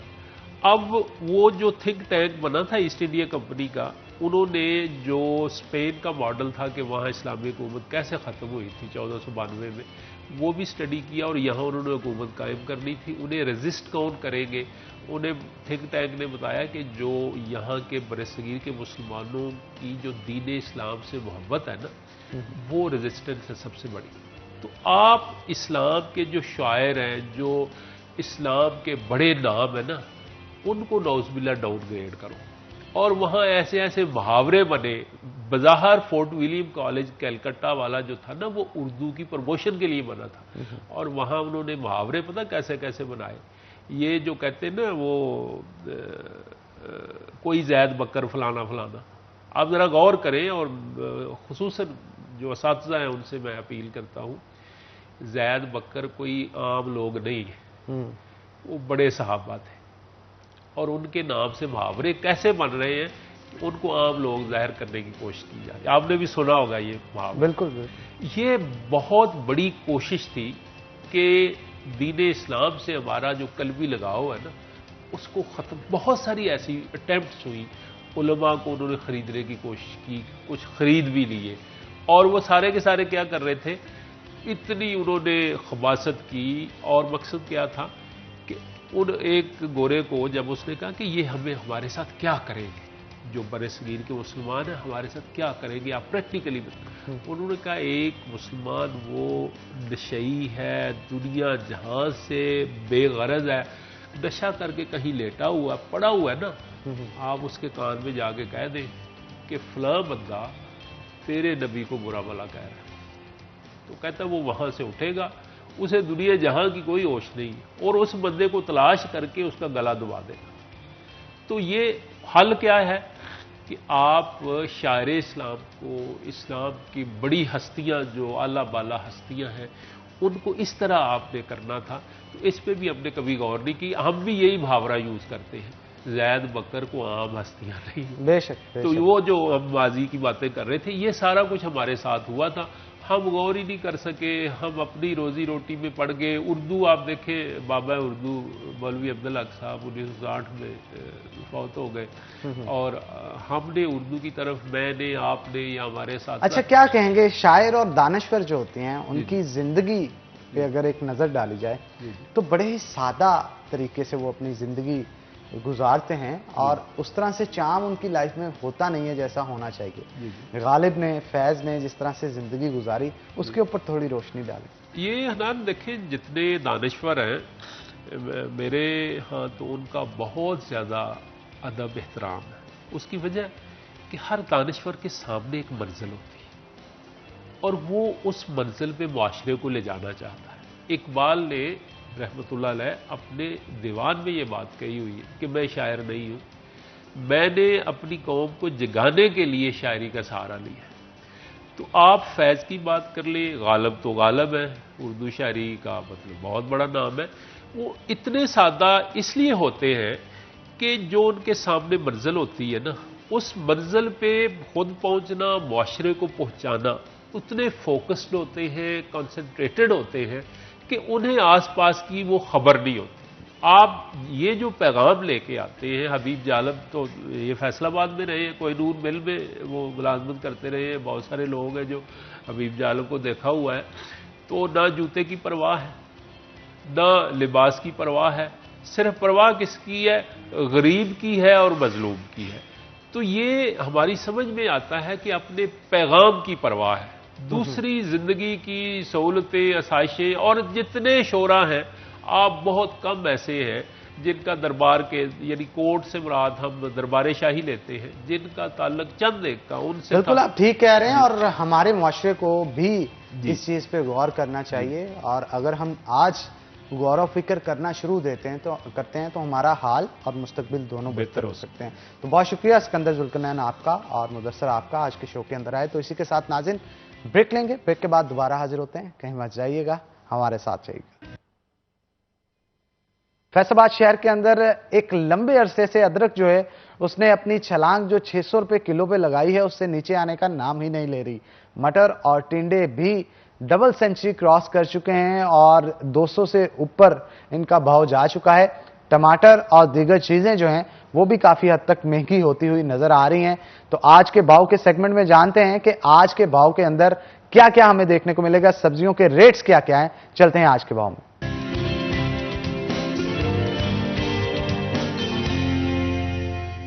तो जनाब हमारे साथ हमारी रिपोर्टर शाहिदा मौजूद होंगी, उनसे जानते हैं। शाहिदा बताइएगा आज सब्जियों के क्या रेट्स हैं और सबसे ज्यादा महंगी कौन सी सब्जी है? जी हनान, फैसलाबाद में अगर सब्जियों और सब्जी मसालाजात की बात करें तो इस वक्त सब्जियों और सब्जी मसालाजात के रेट जो है वो बुलंद तरीन सतह पर हैं और जिससे शहरी जो है वो परेशान है, क्योंकि जब शहरी खरीदने के लिए आते हैं तो रेट सुनकर जो है यकीनी तौर पर वापस आना पड़ता है, क्योंकि आम आदमी की क़ुव्वत खरीद से जो है वो रेट बाहर होते हुए दिखाई दे रहे हैं। अदरक जो इस वक्त 550 फी किलो में फ़रोख्त किया जा रहा है, जबकि लहसुन जो है वो 180 रुपये फी किलो में बिक रहा है। तो इसके साथ साथ सब्ज़ मिर्च और टमाटर जो है वो भी अपनी सेंचुरी मुकम्मल करके 120 रुपये तक पहुंच गया है। तो इसके अलावा अगर दीगर सब्जियों की बात की जाए जिनमें कद्दू है, इसके अलावा फूल गोभी है और भिंडी तोरिया वो भी अपनी अपनी सेंचुरी मुकम्मल कर गई हैं। तो टमाटर और टिंडे जो है वो उन्होंने तो अपनी डबल सेंचुरी क्रॉस कर लिए। तो इसके साथ साथ धनिया भी जो है वो किसी से पीछे नहीं है। सब्ज़ धनिया भी इस वक्त 200 रुपये फी किलो में फ़रोख्त किया जा रहा है और आम आदमी जो है वो इससे ख़रीदने से कासर दिखाई दे रहा है शहरियों। जबकि अगर चिकन की बात की जाए, मुर्गे का रेट 210 रुपये फी किलो में फ़रोख्त हो रहा है। मुर्गी का गोश्त चाहे अगरचे कम कीमत पर मिल रहा है, लेकिन इसके साथ साथ सब्ज़ी मसाला जो कि बुनियादी ज़रूरत है और बेसिक चीज़ है और इसके बगैर तो कोई भी हंडिया जो है वो कोई भी सालन हम जो है वो नहीं बना सकते। तो उनके रेट जो है वो बहुत ज़्यादा हाई हैं और शहरियों की जानब से मुतालबा है कि इन तमाम रेट्स को जो है वो कंट्रोल किया जाए ताकि आम आदमी की पहुँच में आ सके। जी बहुत शुक्रिया शाहिदा आपका, आपने आज के भाव से हमें अपडेट किया और बताया मार्केट के अंदर जो है वो सब्जियों के रेट क्या चल रहे हैं। लेकिन यहाँ पे मैं एक दरख्वास्त मुतलका जो इंतज़ामिया है उनसे भी करना चाहूँगा कि मार्केट्स का विजिट ज़रूर किया करें, क्योंकि ये तो वो रेट थे जो कि आपकी तरफ से निकाले गए। इसके बावजूद बहुत सारी दुकानों पे रेट लिस्टें ना मौजूद होने की वजह से शहरी इससे भी ज़्यादा एक्सपेंसिव सब्जियां और फ्रूट्स जो है वो ख़रीदने पे मजबूर होते हैं। नाजायज़ मुनाफाखोरी जो है वो दुकानदारों की तरफ से की जाती है। तो प्राइस कंट्रोल मजिस्ट्रेट इस हवाले से थोड़े एक्टिव होंगे तो शहर फैसलाबाद में भाव जो हैं वो मजीद बेहतर हो सकते हैं। तो जनाब आगे बढ़ते हैं शो में। एक वक्त था जनाब कि जब ख़ास तौर पे हिकमत जो है उसको एक ख़ास अहमियत हासिल थी। बादशाह अकबर के दौर की अगर बात की जाए तो उनके भी पर्सनल तबीब हुआ करते थे। बादशाह अकबर की अगर बात की जाए तो उनको खाने बनाने का और खाने लज्जत भरे खाने का बहुत शौक़ होता था और यही वो शौक़ था जिसकी वजह से बाज़-औक़ात उनको तेज़ाबियत भी मैदे में हो जाती थी। लेकिन कुछ जड़ी बूटियों का ऐसा इस्तेमाल किया जाता था जिससे उनकी सेहत जो है वो बेहतर हो जाती थी और उस दौर के अंदर मेडिकल क्योंकि इतना एडवांस नहीं था, जड़ी बूटियों के साथ ट्रीटमेंट की जाती थी और ये माना जाता था। आज के दौर में भी जो हकीम होते हैं उनका यही कहना होता है कि मेडिसिन जब आप खाते हैं उसका कोई ना कोई बाद में आफ्टर इफेक्ट्स होते हैं, आपकी बॉडी पे नजर आना शुरू होते हैं। लेकिन अगर आप हिकमत के साथ अपनी बॉडी को ट्रीट करते हैं तो उससे, क्योंकि ऑर्गेनिक फूड, ऑर्गेनिक जड़ी बूटियां इस्तेमाल करते हैं, आपकी बॉडी को नुकसान नहीं बल्कि फायदा होता है और ये फायदा देर पार रहता है। लेकिन मसला आजकल के दौर में ये पेश आता है कि हिकमत के साथ साथ नीम हिकमत जो है उसने हमारे माशरे को तबाह बर्बाद कर दिया है। हर चौक चौराहे के अंदर आपको हकीम की दुकानें नजर आती हैं, वहां पे इलाज मुआवजा करने की बजाय मैं कहता हूं कि एक्सपेरिमेंट्स किए जाते हैं। एक्सपेरिमेंट्स क्या किए जाते हैं? जो समझ में आती है दवाई दे दी जाती है, उससे अगले की सेहत पे क्या असर पड़ता है, क्या असर नहीं पड़ता, ये तो उसको खाने के बाद ही पता चलता है। बहुत सारे केसेस हमारे सामने आए जिसमें बहुत सारे नीम हकीम, जो कि वो कहते हैं ना नीम हकीम खतरा है जान, तो वाकई में ऐसे हुआ और हमने देखा भी बहुत सारे लोग ऐसे थे जिन्होंने नीम हकीमों से मेडिसिन लेके किसी ना किसी मर्ज के लिए अपने आप को ठीक करने के लिए, बेहतर करने के लिए खाई, या तो वो किडनीज फेल करवा बैठते थे, क्योंकि आपकी बॉडी के अंदर कोई भी टॉक्सिक चीज जाती है तो उसको ब्लड से फिल्टर आउट करना होता है, तो वो किडनी ही करती है और किडनी पे जब प्रेशर बढ़ता है तो अक्यूट फेलियर की तरफ चली जाती है किडनी और इससे बहुत सारे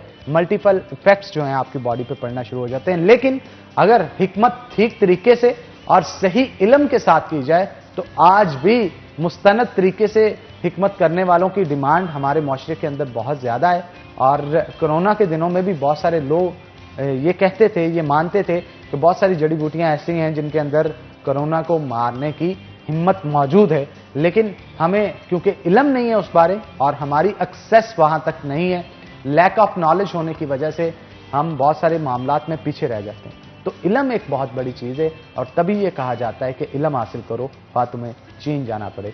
तो हमारे अल्लाह ताला जो हैं उनसे हमें दुआ भी करनी चाहिए कि अल्लाह ताला दिन ब दिन हमारे इल्म में इजाफा करे, क्योंकि आपके इल्म में जब इजाफा होता है तो आपको पता चलता है कि ये दुनिया कितनी पेचीदा है। हमें देखने में तो हर चीज़ आम नजर आती है, अगर इंसान अपने जिस्म को ले ले, देखे इसके अंदर कितने ऑर्गन्स है, किस तरह से ब्लड फ्लो करता है, कोई हम खाना खाने के अलावा कोई फ्यूल इस्तेमाल नहीं करते। अल्लाह ताला ने एक कितनी खूबसूरत चीज़ तख्लीक की है, इसका मुशाहिदा जब हम करेंगे, मुशाहिदा करने के लिए इल्म हासिल करेंगे, तभी हमें पता चलेगा कि हमारे रब्बुल आलमीन की ज़ात कितनी रहीम गफूर और कितना बड़ा क्रिएटर है वो, जिसने कुन कहने से तमाम चीज़ें कर दी। आज तक भी साइंस इतनी जदीद हो चुकी है, इसके बावजूद भी मुकम्मल तौर पे अपनी बॉडी को ही, अपनी ही बॉडी को इंसान समझ नहीं पाया, और समझ जाता, अगर उसको अबूर हासिल हो जाता, तब उसे इल्म होता कि अल्लाह ताला माशाल्लाह से कितने बड़े काम मुश्किल है जो कि कुन कहने से ही उन्होंने कर दिया। हिकमत के हवाले से आज खास तौर पे आज हमने दावत दे रखी है। हमारे साथ हकीम अनवर लोधी मौजूद हैं जो कि साबक प्रिंसिपल है अल सेहत यूनानी मेडिकल कॉलेज के। तो वेलकम करते हैं जनाब आपको शो के अंदर। और खास तौर पे हिकमत की जब बात की जाती है, बादशाहों के दौर में इनकी डिमांड्स बहुत ज्यादा होती थी, लेकिन एडवांस मेडिकल ट्रीटमेंट ने इसे काफी हद तक नीचे ले आया। लेकिन आज भी जो मुस्तनद हिकमत करने वाले लोग हैं उनकी डिमांड काफी ज्यादा है, लेकिन वो बहुत कम हो चुके हैं हमारे माशरे में। क्या कहेंगे इस हवाले से? बिस्मिल्लाहिर्रहमानिर्रहीम। वक्त के नशेबो फराज हमेशा कुछ चीज़ों को नीचे और कुछ को ऊपर करते हैं। ये तमाम चीज़ों के साथ हुआ, तिब के साथ भी ऐसा ही हुआ। पाकिस्तान के अंदर जो 60 to 90 दौर है ना, ये तिब के जवाल का दौर है। उस वक्त एक तो बाकायदा मेडिकल एजुकेशन सिस्टम मौजूद नहीं था, अतिबा के लिए जो कुछ फैसिलिटेशन चाहिए थे वो नहीं थी, और तीसरा उस वक्त के जो अतिबा मौजूद थे उनमें से अक्सरियत ऐसे थे जिन्होंने बाकायदा तालीम हासिल नहीं की, जिसका नतीजा यह निकला कि मुआशरे के अंदर तिब का मुकाम गिरते हुए बहुत नीचे चला गया। 80 के दौर में स्टार्ट हुआ, जब बाकायदा एजुकेशनल सिस्टम आए तो उसमें तिब के लिए भी पाकिस्तान में 16 तिबिया कॉलेज खोले गए, जिनकी तादाद इस वक्त 32 है, और वो बाकायदा इसके लिए काम कर रहे हैं। और 4 यूनिवर्सिटीज़ ऐसी हैं जो ग्रेजुएशन करवा रही हैं तिब के अंदर। उनसे निकले हुए अतिबा दिन रात उस पर मेहनत करते हैं। उनके क्लिनिक्स जो हैं, उनके रश, उनके जो क्यू लगता है, उससे अंदाज़ा हो सकता है कि वो किस तरह कामयाबी के साथ चल रहे हैं। जो पुराना वक्त था जिसे आप कहते हैं कि जवाल का दौर था, यकीनन ऐसा था। मैं जब तालिब इल्म था तो हमें किताबें नहीं मिलती थी, हम बुक स्टोर पे जाते तो तिब की किताबें अवेलेबल नहीं थी। उसकी वजह यह थी कि लोगों में दिलचस्पी नहीं थी पढ़ने के बारे में। अगर कुछ था, सदरी नुस्खे हैं, ये मेरा ख़ानदानी कुतुब खाना है, इस तरह की बातें सुनते थे। तो जितना कुछ भी हमें असाज़ा क्लासरूम में पढ़ाते थे वही नोट्स थे, और उन्हीं के ऊपर सारा चलता था। बाद में फिर जिस वक्त वो करवट ली 80 के बाद, मैं कहूँगा 90 के दौर तक, तो उस वक्त जो हमारे पब्लिशर थे उन्होंने महसूस किया कि ये काफ़ी कुछ बिजनेस है, तो उन्होंने फिर तिब की दोबारा किताबें छापी, जिनमें ज़्यादातर सिलेबस की बुक्स थी। फिर उसके बाद कुछ जो हिस्ट्री की बहुत बड़ी किताबें थी, जिनमें अल कानून फिर तिब है बुअली सीना की, वो छपी। उसके बाद अलहावी छपी। उसके बाद फिर ये सिलसिला चलता चला गया। इस वक्त जो हिस्टोरिकल बुक्स हैं उनकी तादाद तकरीबन 600 के करीब है, जिनका उर्दू तर्जुमा अवेलेबल है, रिसेंटली पब्लिश्ड हैं। ये है तब्दीली जो आप तक आ रही है। इस हवाले से जो रिसर्च वर्क आया, चूँकि पाकिस्तान के अंदर एक बड़ी बदकिस्मती है, हुकूमती सतह पर, या मैं कहूँगा कुछ ब्लैक शीप्स जो हैं अपने मुफादात के लिए एक ख़ास रवैया इख्तियार करते हैं, और उसमें चंद चीज़ों को या चंद लोगों को या कम्युनिटी को नवाजने के लिए जो भी उल्टे सीधी हरकतें की जाती हैं वो होती रहती हैं।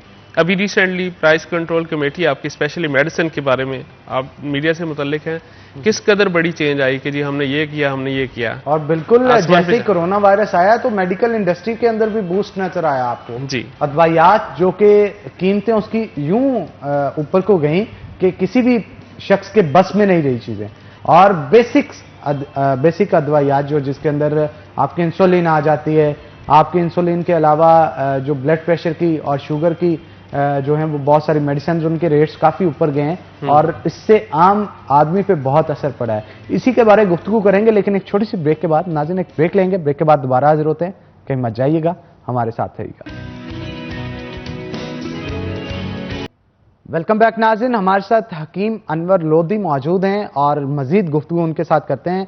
हकीम साहब क्या कहेंगे, आखिर ये दौर आ चुका है कि आज एलोपैथिक को हिकमत के ऊपर अबूर हासिल हो चुका है और ज़्यादातर लोग उस तरफ रुख करते हैं। बच्चों को पढ़ाने की या तालीम देने की बात आती है तो हर एक की कोशिश होती है कि MBBS करे। हिकमत की तरफ रुझान बहुत कम हो गया है। आखिर क्या बात है, हिकमत में पोटेंशियल कम है, ये वजह है, या कमाई ज़्यादा एलोपैथिक में? क्या कहेंगे? नहीं, ऐसा नहीं है। वक्त के साथ चेंजेस आ रही हैं। कई दफ़ा ऐसा होता है हम जिस सिनेरियो में बैठते हैं वहाँ एक मखसूस एनवायरनमेंट है, हम उसी भी सोच सकते हैं। चेंजेस ये आ रही हैं कि पाकिस्तान एक तकलीदी मुल्क है, जो वेस्ट में हो रहा है यहाँ होके रहेगा। हम उनको ज़हनी तौर पे फॉलोअर बन चुके हैं उनके।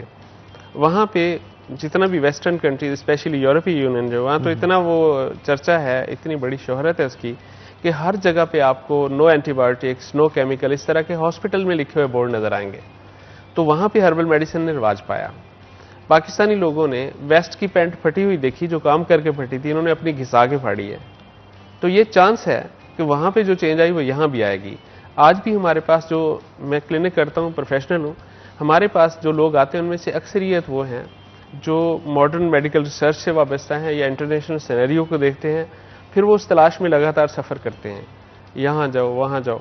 तो आखिरकार जब उनको उनके साबका जो कुछ पड़ा होता है उसके म्यार में कुछ मिलता है तो वो टिक जाते हैं, दोबारा कहीं नहीं जा सकते। अब वेस्ट के अंदर जो चेंज आई है वो वाइट कंपनी अमेरिका में भी और यूरोपीय यूनियन में भी अपनी मार्केट ले आई है और पाकिस्तान में भी लाना चाहते थे। ये जो चेंजेस आई हैं हुकूमतों की बड़ी, उसमें वो भी कुचला गया सारा कुछ हर्बल मेडिसिन के बारे में। आपको शायद पिछले 2-3 साल पहले की जो मेडिकल स्टोर की एक उन्होंने रजीम थी कि इतने किलोमीटर पे, इतने फासले पे बड़ी फार्मेसी होंगी, इस तरह के कानून पास किया था। उसके पीछे भी उन्हीं वेस्टर्न कंपनीज का ही कमाल था, उनके मुफादात के लिए ऐसा किया जाता था। तो अब तो खैर वो कुचला गया, रहा नहीं सारा कुछ। तो वो काज क्या थी, वाइट कंपनी पाकिस्तान में अपनी मार्केट लाना चाहती थी हर्बल मेडिसिन के हवाले से। अगर वो आ जाती तो आप क्या तस्वर रखते हैं कि पाकिस्तानी कम्युनिटी हर्बल पे जाती या ना जाती? बहुत बड़ी चीज। अब जो मौजूदा वक्त में आ रहा है, अभी जो पेंडेमिक कंडीशन से हम गुजरे हैं कोरोना के हवाले से, मेरे क्लिनिक पे 280 केसेस ऐसे हैं जो बाकायदा टेस्ट में पॉजिटिव थे और सिम्टोमेटिक थे, जिनका डी-डिमर टेस्ट भी 300 से ज्यादा था। वो सारे के सारे रिकवर हुए हैं। लेकिन पाकिस्तान 100% रिकवरी रेट आपने रखा अपने पेशेंट्स? हाँ, यकीनन। मतलब मेरी पहले अपनी किस तरह से किया आपने उनको? हाँ, पहले मेरी अपनी भी एक रिसर्च थी जो सदियों से तिब का हिस्सा थी, लेकिन इस दफा जो सबसे बड़ी बूस्ट थी वो है मदीना यूनिवर्सिटी सऊदी अरेबिया। उसने 4 अप्रैल को अपना पहला पेपर शाया किया कोरोना के ऊपर, और उसको पूरी दुनिया के सबसे बड़े मैगजीन जो थे, टॉपर ऑफ वर्ल्ड जो 100 मैगजीन है, उनमें उसको पब्लिश किया साथ। और मैंने जिस वक्त 8 या 10 अप्रैल को मैंने उसको पढ़ा, यहाँ पे मैंने उसको अवेलेबल किया जो मेडिसिन थी। हमारे क्लिनिक में एक senior police officer IG rank के, वो मेरे साथ मोहब्बत रखते हैं, हर्बल मेडिसिन पे बिलीव करते हैं, तो वो उसमें मुब्तला हो गए। उनका डी-डिमर 363 था, ये 62 होना चाहिए नॉर्मल। तो उस पर जब हालत बिगड़ी तो उन्होंने मुझे फ़ोन किया, उन्होंने कहा जी मैं तो बड़ा चौड़ा होकर फिर रहा था, हकीम साहब हमारे अपने, मसला नहीं होगा, तो मेरा ये प्रॉब्लम है। रिपोर्ट्स मैंने सेंड किए, मैंने देखी तो प्रॉब्लम था वाकई। तो मैंने उनको यहाँ दवाई जो थी वही मदीना यूनिवर्सिटी की रिसर्च थी, मैंने एज इट इज उनको भिजवाई। मैंने कहा जी आप यूँ स्टीम लें और ये दवाई लगा। सर हम जानना चाहते हैं वो मेडिकेशन थी क्या, वो पेपर पब्लिकेशन थी क्या, उसके अंदर कौन सी ऐसी चीज थी जो कि अपनी डोमिनेंस शो कर रही थी कोरोना वायरस के ऊपर और उसको किल कर रही थी? उसका बायोलॉजिकली थोड़ा सा उसके एनालिसिस भी अवेलेबल है सारे। उसके अंदर जो अज्जा थे ना, वो था एक कैमोमाइल जिसे गुलबाबूना के नाम से तिब में आम लोग जानते हैं, और दूसरा क्लौंजी था, ब्लैक सीड्स पूरी दुनिया जानती है, और तीसरा लौंग था, और एक हरमल के बीज थे जिनको तेल की शक्ल में इसमें शामिल किया जाता है। ठीक है, इनके अंदर क्या स्पेसिफिक फैक्टर्स थे ये जो कि कैमोमाइल को किल करते हैं? जो कैमोमाइल है ना, ये पूरी दुनिया में फर्स्ट एंटी इन्फ्लेमेटरी मेडिसिन है। ठीक है, जितना भी आपके इन्फ्लेमेशन आपकी रोकती कुछ भी हो, गले के अंदर हो, रेस्पिरेटरी ट्रैक्ट या लोअर लंग्स में कोई इन्फेक्शन हो और उससे इन्फ्लेमेटरी चेंज आ गई हो, तो ये उसको रिमूव करने की सलाहियत रखता है। और दूसरा उसके अंदर जो लौंग है ना, आम मिसाले की चीज़ है, डोमेस्टिक चीज़ है, घरों में इस्तेमाल होता है। इसके अंदर 2 कंटेंट्स जो मेजरली हम उनको अलहदा कर सकते हैं। एक उसका तेल है, जब हम ब्रेथ करते हैं ना तो वेपरेट होके वो आपके बहुत छोटे हिस्से जो फेफड़ों के हैं उसके अंदर तक वो सरायत कर जाता है, और जहाँ पे ऑक्सीजन चेंज आती है उन हिस्सों तक भी पहुँचता है वो। अगर कोई वहाँ माइक्रो ऑर्गेनिज्म किसी नोयत का भी हो, वो सब किल आउट करता है। ये भी पूरी दुनिया में तस्लीम शुदा बात है। लेकिन प्रॉब्लम यहाँ पे ये आता है हाँ। कि ये बैक्टीरियल इन्फेक्शन नहीं है, ये वायरल इन्फेक्शन होता है। नहीं नहीं, ये गलत है। मेरे आप ही के फोरम से गालबन कोई 24 या 26 अप्रैल के प्रोग्राम में था, उस वक्त पूरी दुनिया में ऐसा रिसर्च नहीं था। उस वक्त मैंने इस पर डिस्कस की थी कि ये वायरल इन्फेक्शन नहीं है, ये गलत है, ये बैक्टीरियल इन्फेक्शन है। उस वक्त मेरे पास प्रूफ नहीं था कोई भी कि वो बैक्टीरियल कैसे हो। कोरोना एक वायरस है, you have to listen please. Bacteria infection हो ही नहीं सकता। Please you have to listen please. ये मैंने उस वक्त डिस्कस किया कि ये बैक्टीरियल रवैया है उसका, तमाम तर बिहेवियर जो है बैक्टीरियल इन्फेक्शन की है, और इसमें वायरल इन्फेक्शन इन्वॉल्व हो सकते हैं, इससे डिनाई नहीं किया जा सकता। कोविड-19 मैंने अल्हम्दुलिल्लाह पूरा स्टडी किया, उसका मेरा प्रोफेशन है, मुझे उसको करना ही चाहिए। जब उस इंटरव्यू को नशर हुए 3 महीने हो गए तो WHO ने यूनिसेफ के साथ जो शाया किया, उसने कहा कि बेसिकली ये बैक्टीरियल इन्फेक्शन है, और आज वो साबित हो रहा है। आपका जितना ट्यूबरकुलोसिस का रवैया है ये सेम था। दूसरा, उस इंटरव्यू में ऑन द रिकॉर्ड है वो। ट्यूबरकुलोसिस में भी ब्रीथिंग में प्रॉब्लम आपको होती है? सारा कुछ डीके, लंग्स डीके ऐसा ही होता है। ब्रोंकियोल्स के अंदर निमोनिया भी इसी की एक टाइप है। एग्जैक्टली, वो भी, और उसमें भी आपके लंग्स का ही प्रॉब्लम आपको आता है, स्पेशली लोअर रेस्पिरेटरी का। जी जी, ये भी लोअर रेस्पिरेटरी का। अब जिस वक्त मैंने वो इंटरव्यू दिया तो उनको उस वक्त मैंने ये कहा था कि हम इसके लिए जो बहुत स्ट्रॉन्ग एंटीवायरल मेडिसिन का कंसेप्ट है, उससे इम्यूनिटी स्प्रेस हो रही है, उसको चेंज करके इम्यूनिटी को बूस्ट करने की कोशिश करें, जो पूरी दुनिया जोर भी दे रही थी उस वक्त भी। और अल्टीमेटली इसका हल भी आपकी इम्यूनिटी पे डिपेंड करता है। इम्यूनिटी जितनी स्ट्रांग है उतनी आपकी। तो हमने उसके लिए जो सबसे पहली कोशिश की थी, उसके अंदर हमने उसको देखा तो खून गाढ़ा होने से प्रॉब्लम आ रहे हैं। हमारे यहाँ तिब में एक बहुत शानदार सिस्टम खून के साथ साथ म्यूकस आपका, खास तौर पे गले के अंदर जो मौजूद ये तो होता है। जब भी आपको इरिटेशन आएगी तो म्यूकस लंग्स में जाएगा। लेकिन उससे ज्यादा खतरनाक जो अमल था ना, जिससे मौत वाकई हुई है, वो था खून का गाढ़ा होना। तब तक हमारे पास ये अक्रॉस द ग्लोब रिसर्च नहीं थी, लेकिन तिब में एक बड़ा शानदार सिस्टम मौजूद है। आप नब्ज देख के इतना कुछ अखज कर सकते हैं जो पैथोलॉजिकल सिस्टम में बहुत बाद में आएगा। अच्छा, तो हमने, मेरे और बहुत सारे तिब्बा, मैं कोई अकेला नहीं हूँ, माशाल्लाह पाकिस्तान में बहुत सारे तबीब ऐसे हैं जो बड़े शानदार खिदमत अंजाम देते हैं। तो हमारे पास जो रिसर्च आ रही थी कि जी इन लोगों का खून गाढ़ा हो रहा है, आप किसी तरह भी उसको मैनेज कर लें। तो जितने भी ब्लड थिनर हैं पूरी दुनिया में, बहुत सारी किस्में हैं, उनमें मेरा तजुर्बा है कि जाफरान जो कॉमनली अवेलेबल चीज़ है, ये दुनिया का फाइनेस्ट ब्लड थिनर है। जो आप, लेकिन ये एक्सपेंसिव भी तो बहुत है। नहीं, आप उसको डोज में तकसीम करेंगे तो 15 रुपए 12 रुपए से नीचे है एक डोज। मतलब वो तो तोले में बड़ी एक्सपेंसिव होती है। एक तोले में आप उसको इतना कम कर देंगे कि 12 रुपए, मेरा ख्याल है वो तो नजर भी ना आएगा। नहीं, ऐसा नहीं है। हाँ, तोला बहुत बड़ी चीज होती है। ठीक है। उसका इस वक्त जो है ना 3000 रुपए फी तोला रेट है, और उसकी 1000 मिलीग्राम होते हैं। उसको तकसीम करेंगे ना तो 1 ग्राम में से तकरीबन 70 मिलीग्राम डोज है उसकी। आप देंगे, ठीक 3 मिनट के अंदर वो आपके खून में शामिल हो जाता है। हाइपोग्लोसल रूट इस्तेमाल की जा सकती है, जुबान के नीचे कैटलिस्ट से यूज करते होंगे, आपके ब्लड थिनर होगा। हाँ जी। और जैसे ही आप इसे यूज करते हैं आपके ब्लड में फौरन जो सर्कुलेट होना शुरू हो जाता है, और जैसे ही सर्कुलेट होगा तो आपकी बॉडी में जहां पे भी कोगुलेशन होगी, खून गाढ़ा हो रहा होगा, कोगुलेट नहीं होने देगा। हाँ, नहीं कोगुलेट नहीं होने देता, बल्कि इसमें इतनी तासीर है कि अगर इसको हम 300 मिलीग्राम की डोज दे दें तो खून इतना पतला हो जाता है कि उससे मसूड़ों से खून आ सकता है। जैसे ओवर डोज में एस्पिरिन, एस्कार्ड, एलोपैथिक की अद्विया देंगे तो ज्यादा खाने से ब्लीडिंग हो सकती है। और यही वजह होती है, खून जब ज्यादा पतला हो जाता है, बीपी हाई हो, तो उससे बाजुकात नोज से ब्लड आना शुरू हो जाता है, स्किन पे पैचेस बन सकते हैं पर्पल।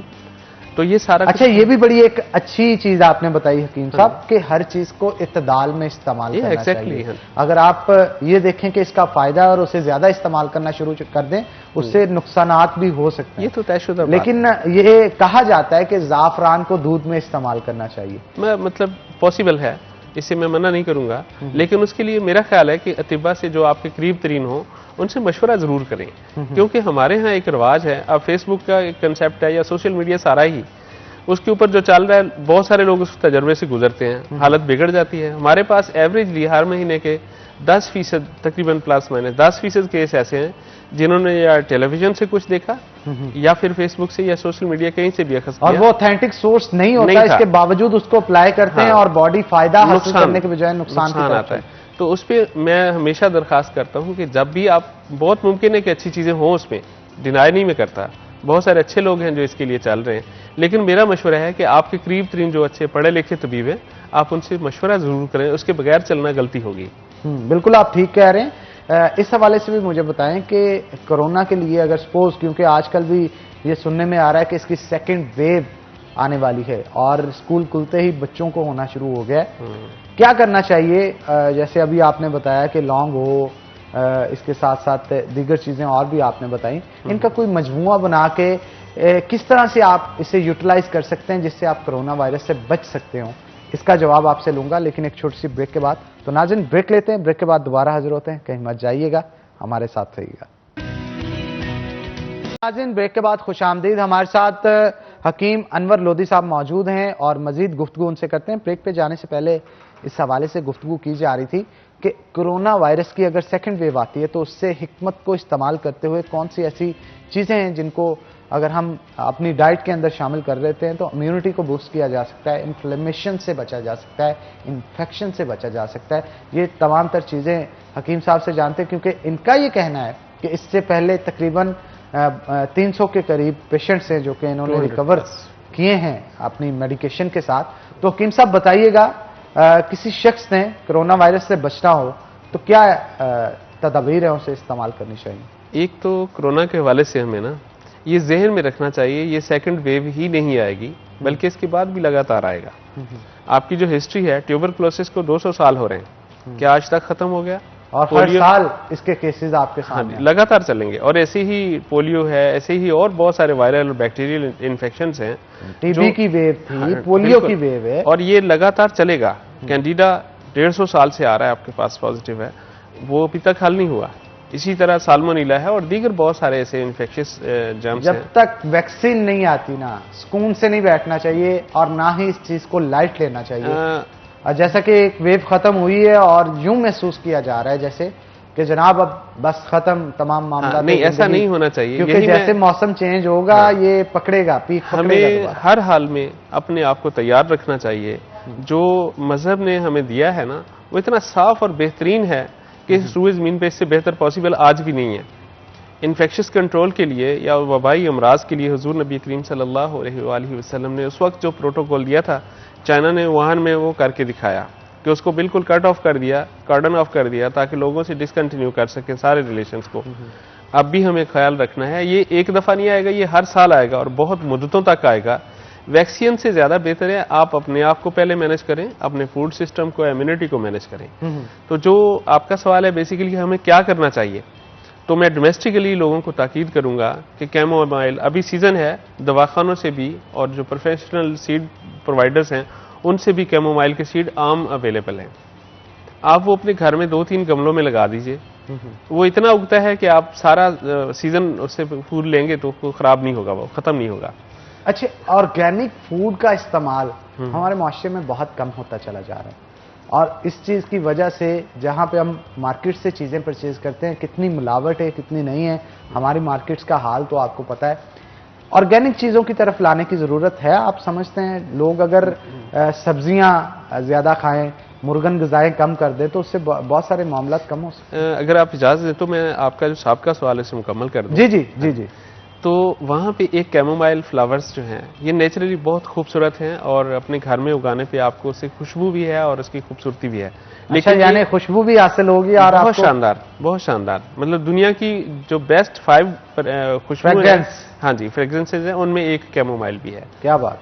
तो आप घर में उगाइए। ये आपके इस तरह के जो खास तौर पे भी आप कोरोना के हवाले से सोच रहे हैं तो इसकी ये कामयाब तरीन दवा है। और ये सीड्स आम दवाखानों से आप जाके गुल बाबूना के नाम से ले सकते हैं, वहां मिल जाता है। तो और दूसरी चीजें आपने लौंग और कलवंजी बताई, ये तो कहवे में या फिर चाय में भी नहीं, हम कुछ और तरह इस्तेमाल करते हैं। हम इन सारी चीजों को पहले देखते हैं, क्योंकि यहाँ पे पाकिस्तान में निज़ाम थोड़ा मुख्तलिफ है, हाइजीनिक नहीं है। दवाखाने का खास तौर पे जहाँ हर्बल दवाइयाँ स्टोर की जाती हैं उस पर तवज्जो की जरूरत है। हुकूमत को भी इस पे तवज्जो देनी चाहिए। हाँ बिल्कुल। वहाँ पे शेल्फ होते हैं, बॉक्सेस होते हैं, टिन रखे होते हैं, उनके अंदर दवाई डाल दी जाती है। फिर अगर कोई खुशनसीब उसे खरीदेगा तो निकलेगी, अदरवाइज एक्सपायरी का कंसेप्ट भी दवाखाने पे नहीं है। ये बहुत बड़ी बात और बहुत अहम चीज आपने। और मैं चिन्योट बाजार अक्सर जाता हूं और बहुत सारे दवाखाने वहां पे जो मौजूद होते हैं, आपकी बात मैंने बिल्कुल आपने ठीक कहा, ऑब्जर्व की कि वहां पे बॉक्सेस में लगा दिया जाता है, लेकिन ना तो एक्सपायरी डेट लिखी होती है उसके ऊपर, ना ही चीज, और यूं महसूस किया जाता है कि ये जड़ी बूटी है, ये तो कभी खराब ही नहीं होगी।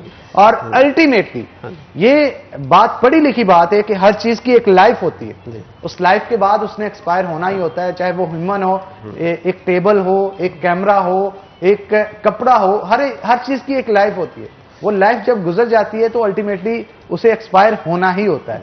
यहां पे हमारी मैं जितने भी जो महकमा हेल्थ है उसको मैं गोशगुजार यहाँ पे करना चाहूंगा उनके ये बात कि आप जनाब चिन्योट बाजार में या इससे हट के जितने दवाखाना है जहाँ पे हकीम साहब ने बड़ी अच्छी चीज़ पे हमारी नज़र डलवाई कि वहाँ पे जो चीज़ें स्टोर की जाती हैं उनकी इंस्पेक्शन की जाए और कोई ऐसा निज़ाम लाया जाए जहाँ पे तमाम तर स्टोर्स पे अवेलेबल चीज़ों के ऊपर उनकी एक्सपायरी डेट्स लिखी हों, ताकि जो शख्स खरीद रहा है उसको इस चीज़ का इल्म हो सके कि वो ठीक खरीद रहा है या गलत खरीद रहा है। यहाँ पे हकीम साहब एक और चीज भी आती है, वो ये कि अगर इन चीजों को पैकेट्स में अवेलेबल कर दिया जाए जिनके ऊपर पंच की हो उनकी एक्सपायरी डेट, तो बहुत सारे मामला दुरुस्त हो सकते हैं। जी, मेरे पास चूंकि अक्रॉस द ग्लोब जो है वो पेशेंट हैं, हम उनको जब प्रिस्क्राइब करते हैं, जैसे यूके के हैं, कनाडा के हैं या अमेरिका में रहने वाले लोग हैं, तो हम उनको प्रिस्क्राइब करते हैं तो वहाँ पे सैशे में ही दवाइयाँ मिलती हैं। मैं अगर सेंटोरी लिखता हूँ कि आप ये कॉमन सेंटोरी ले लें और इसका 5 ग्राम रोजाना इन्फ्यूजन ले, स्किन के अमराज में हम इस्तेमाल करते हैं, तो वहाँ पे जो पेशेंट है उनको 10 ग्राम की, 20 ग्राम की, 50 ग्राम की पैकिंग ही मिलती है। अमूमन सेविंग पेपर जो होता है, ऑक्सीजन पेपर जिसे कहते हैं, उसमें पैक किया होता है। तो ये दुनिया का असूल है। लेकिन मेरे यहाँ क्या होता है, मतलब मैं इसलिए अपना जिक्र करना चाहता हूँ, मेरे तिब्बा बहुत सारे मेरे फॉलोअर हैं, मेरे शागिर्द बहुत सारे निकले हैं, 6000 से ज्यादा तालिब इल्म है। तो सब तो नहीं करते होंगे लेकिन उनमें से बहुत सारे करते हैं। मेरी क्लिनिक में ये है, एक तो हम तकरीबन 70% अद्वियात या खुद ग्रो करते हैं या खुद कलेक्ट करते हैं।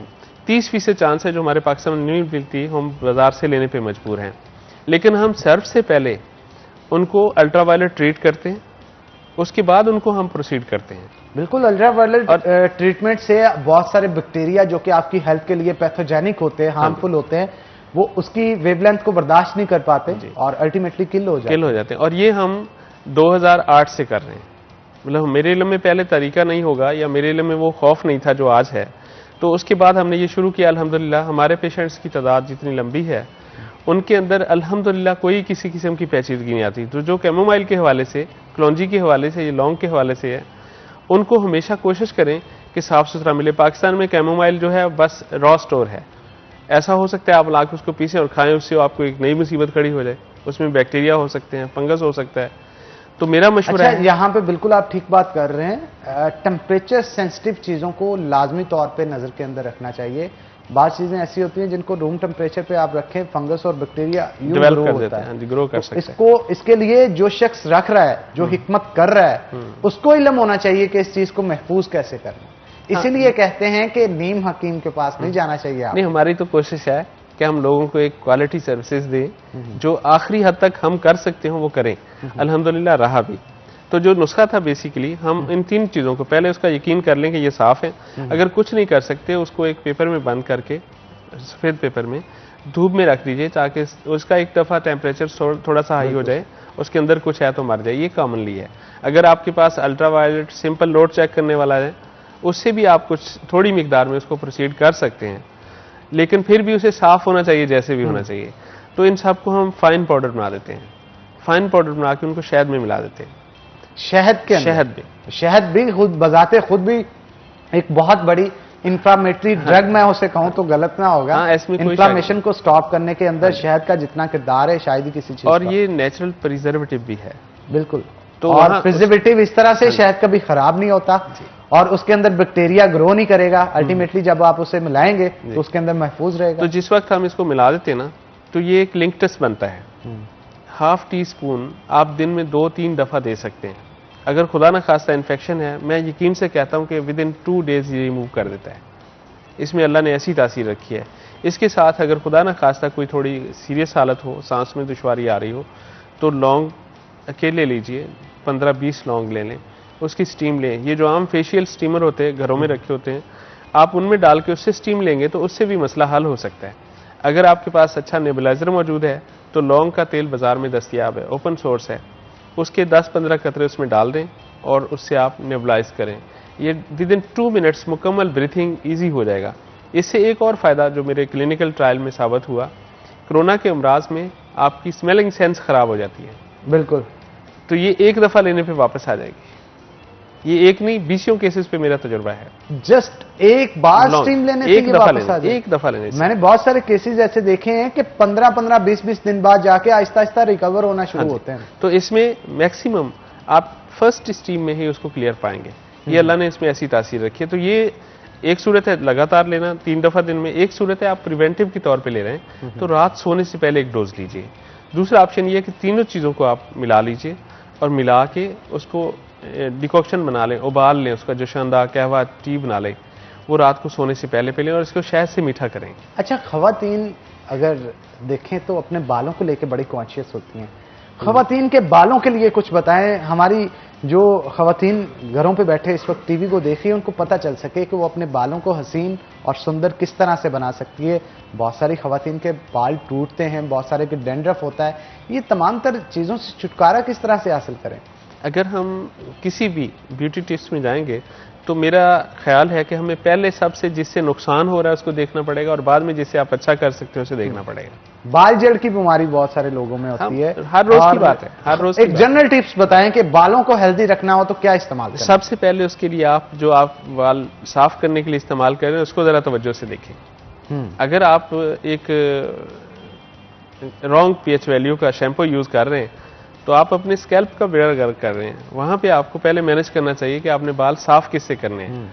बहुत सारी चीजें पॉसिबल है, घर में पॉसिबल हैं और शैम्पू जो हैं 5.5 से ऊपर वाले 7 तक 7.5 तक जो हैं पीएच वैल्यू वाले, उनसे आप बाल रिन आउट करें।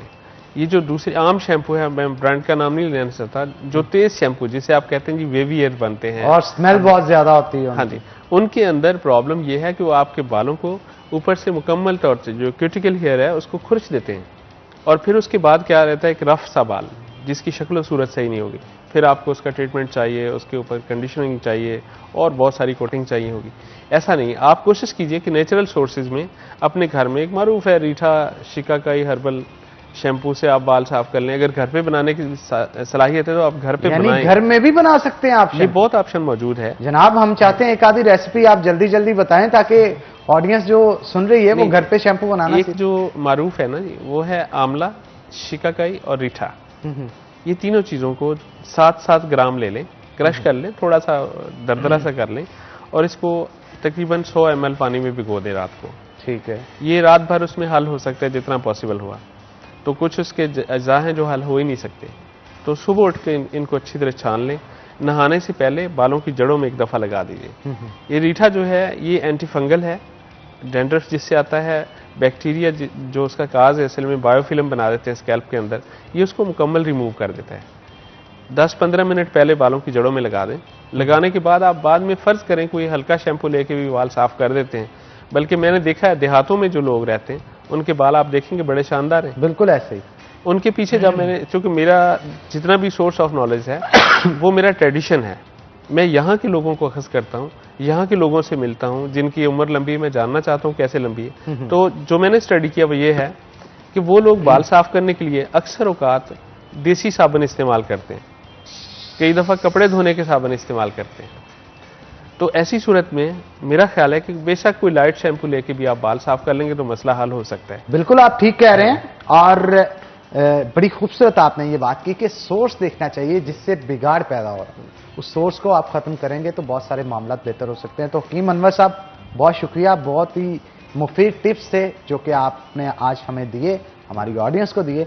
और उम्मीद करता हूं कि आने वाले शोज के अंदर भी हम आपको इनवाइट करेंगे ताकि आप इस तरह के मुफीद टिप्स जो हैं हमें देते रहें। बहुत शुक्रिया शो में आने के लिए। तो नाज़रीन, इसी के साथ आज के प्रोग्राम से अपने मेजबान हन्नान बुखारी को दीजिए इजाजत। इंशाल्लाह कल होगी आपसे मुलाकात, तब तक के लिए अल्लाह हाफिज।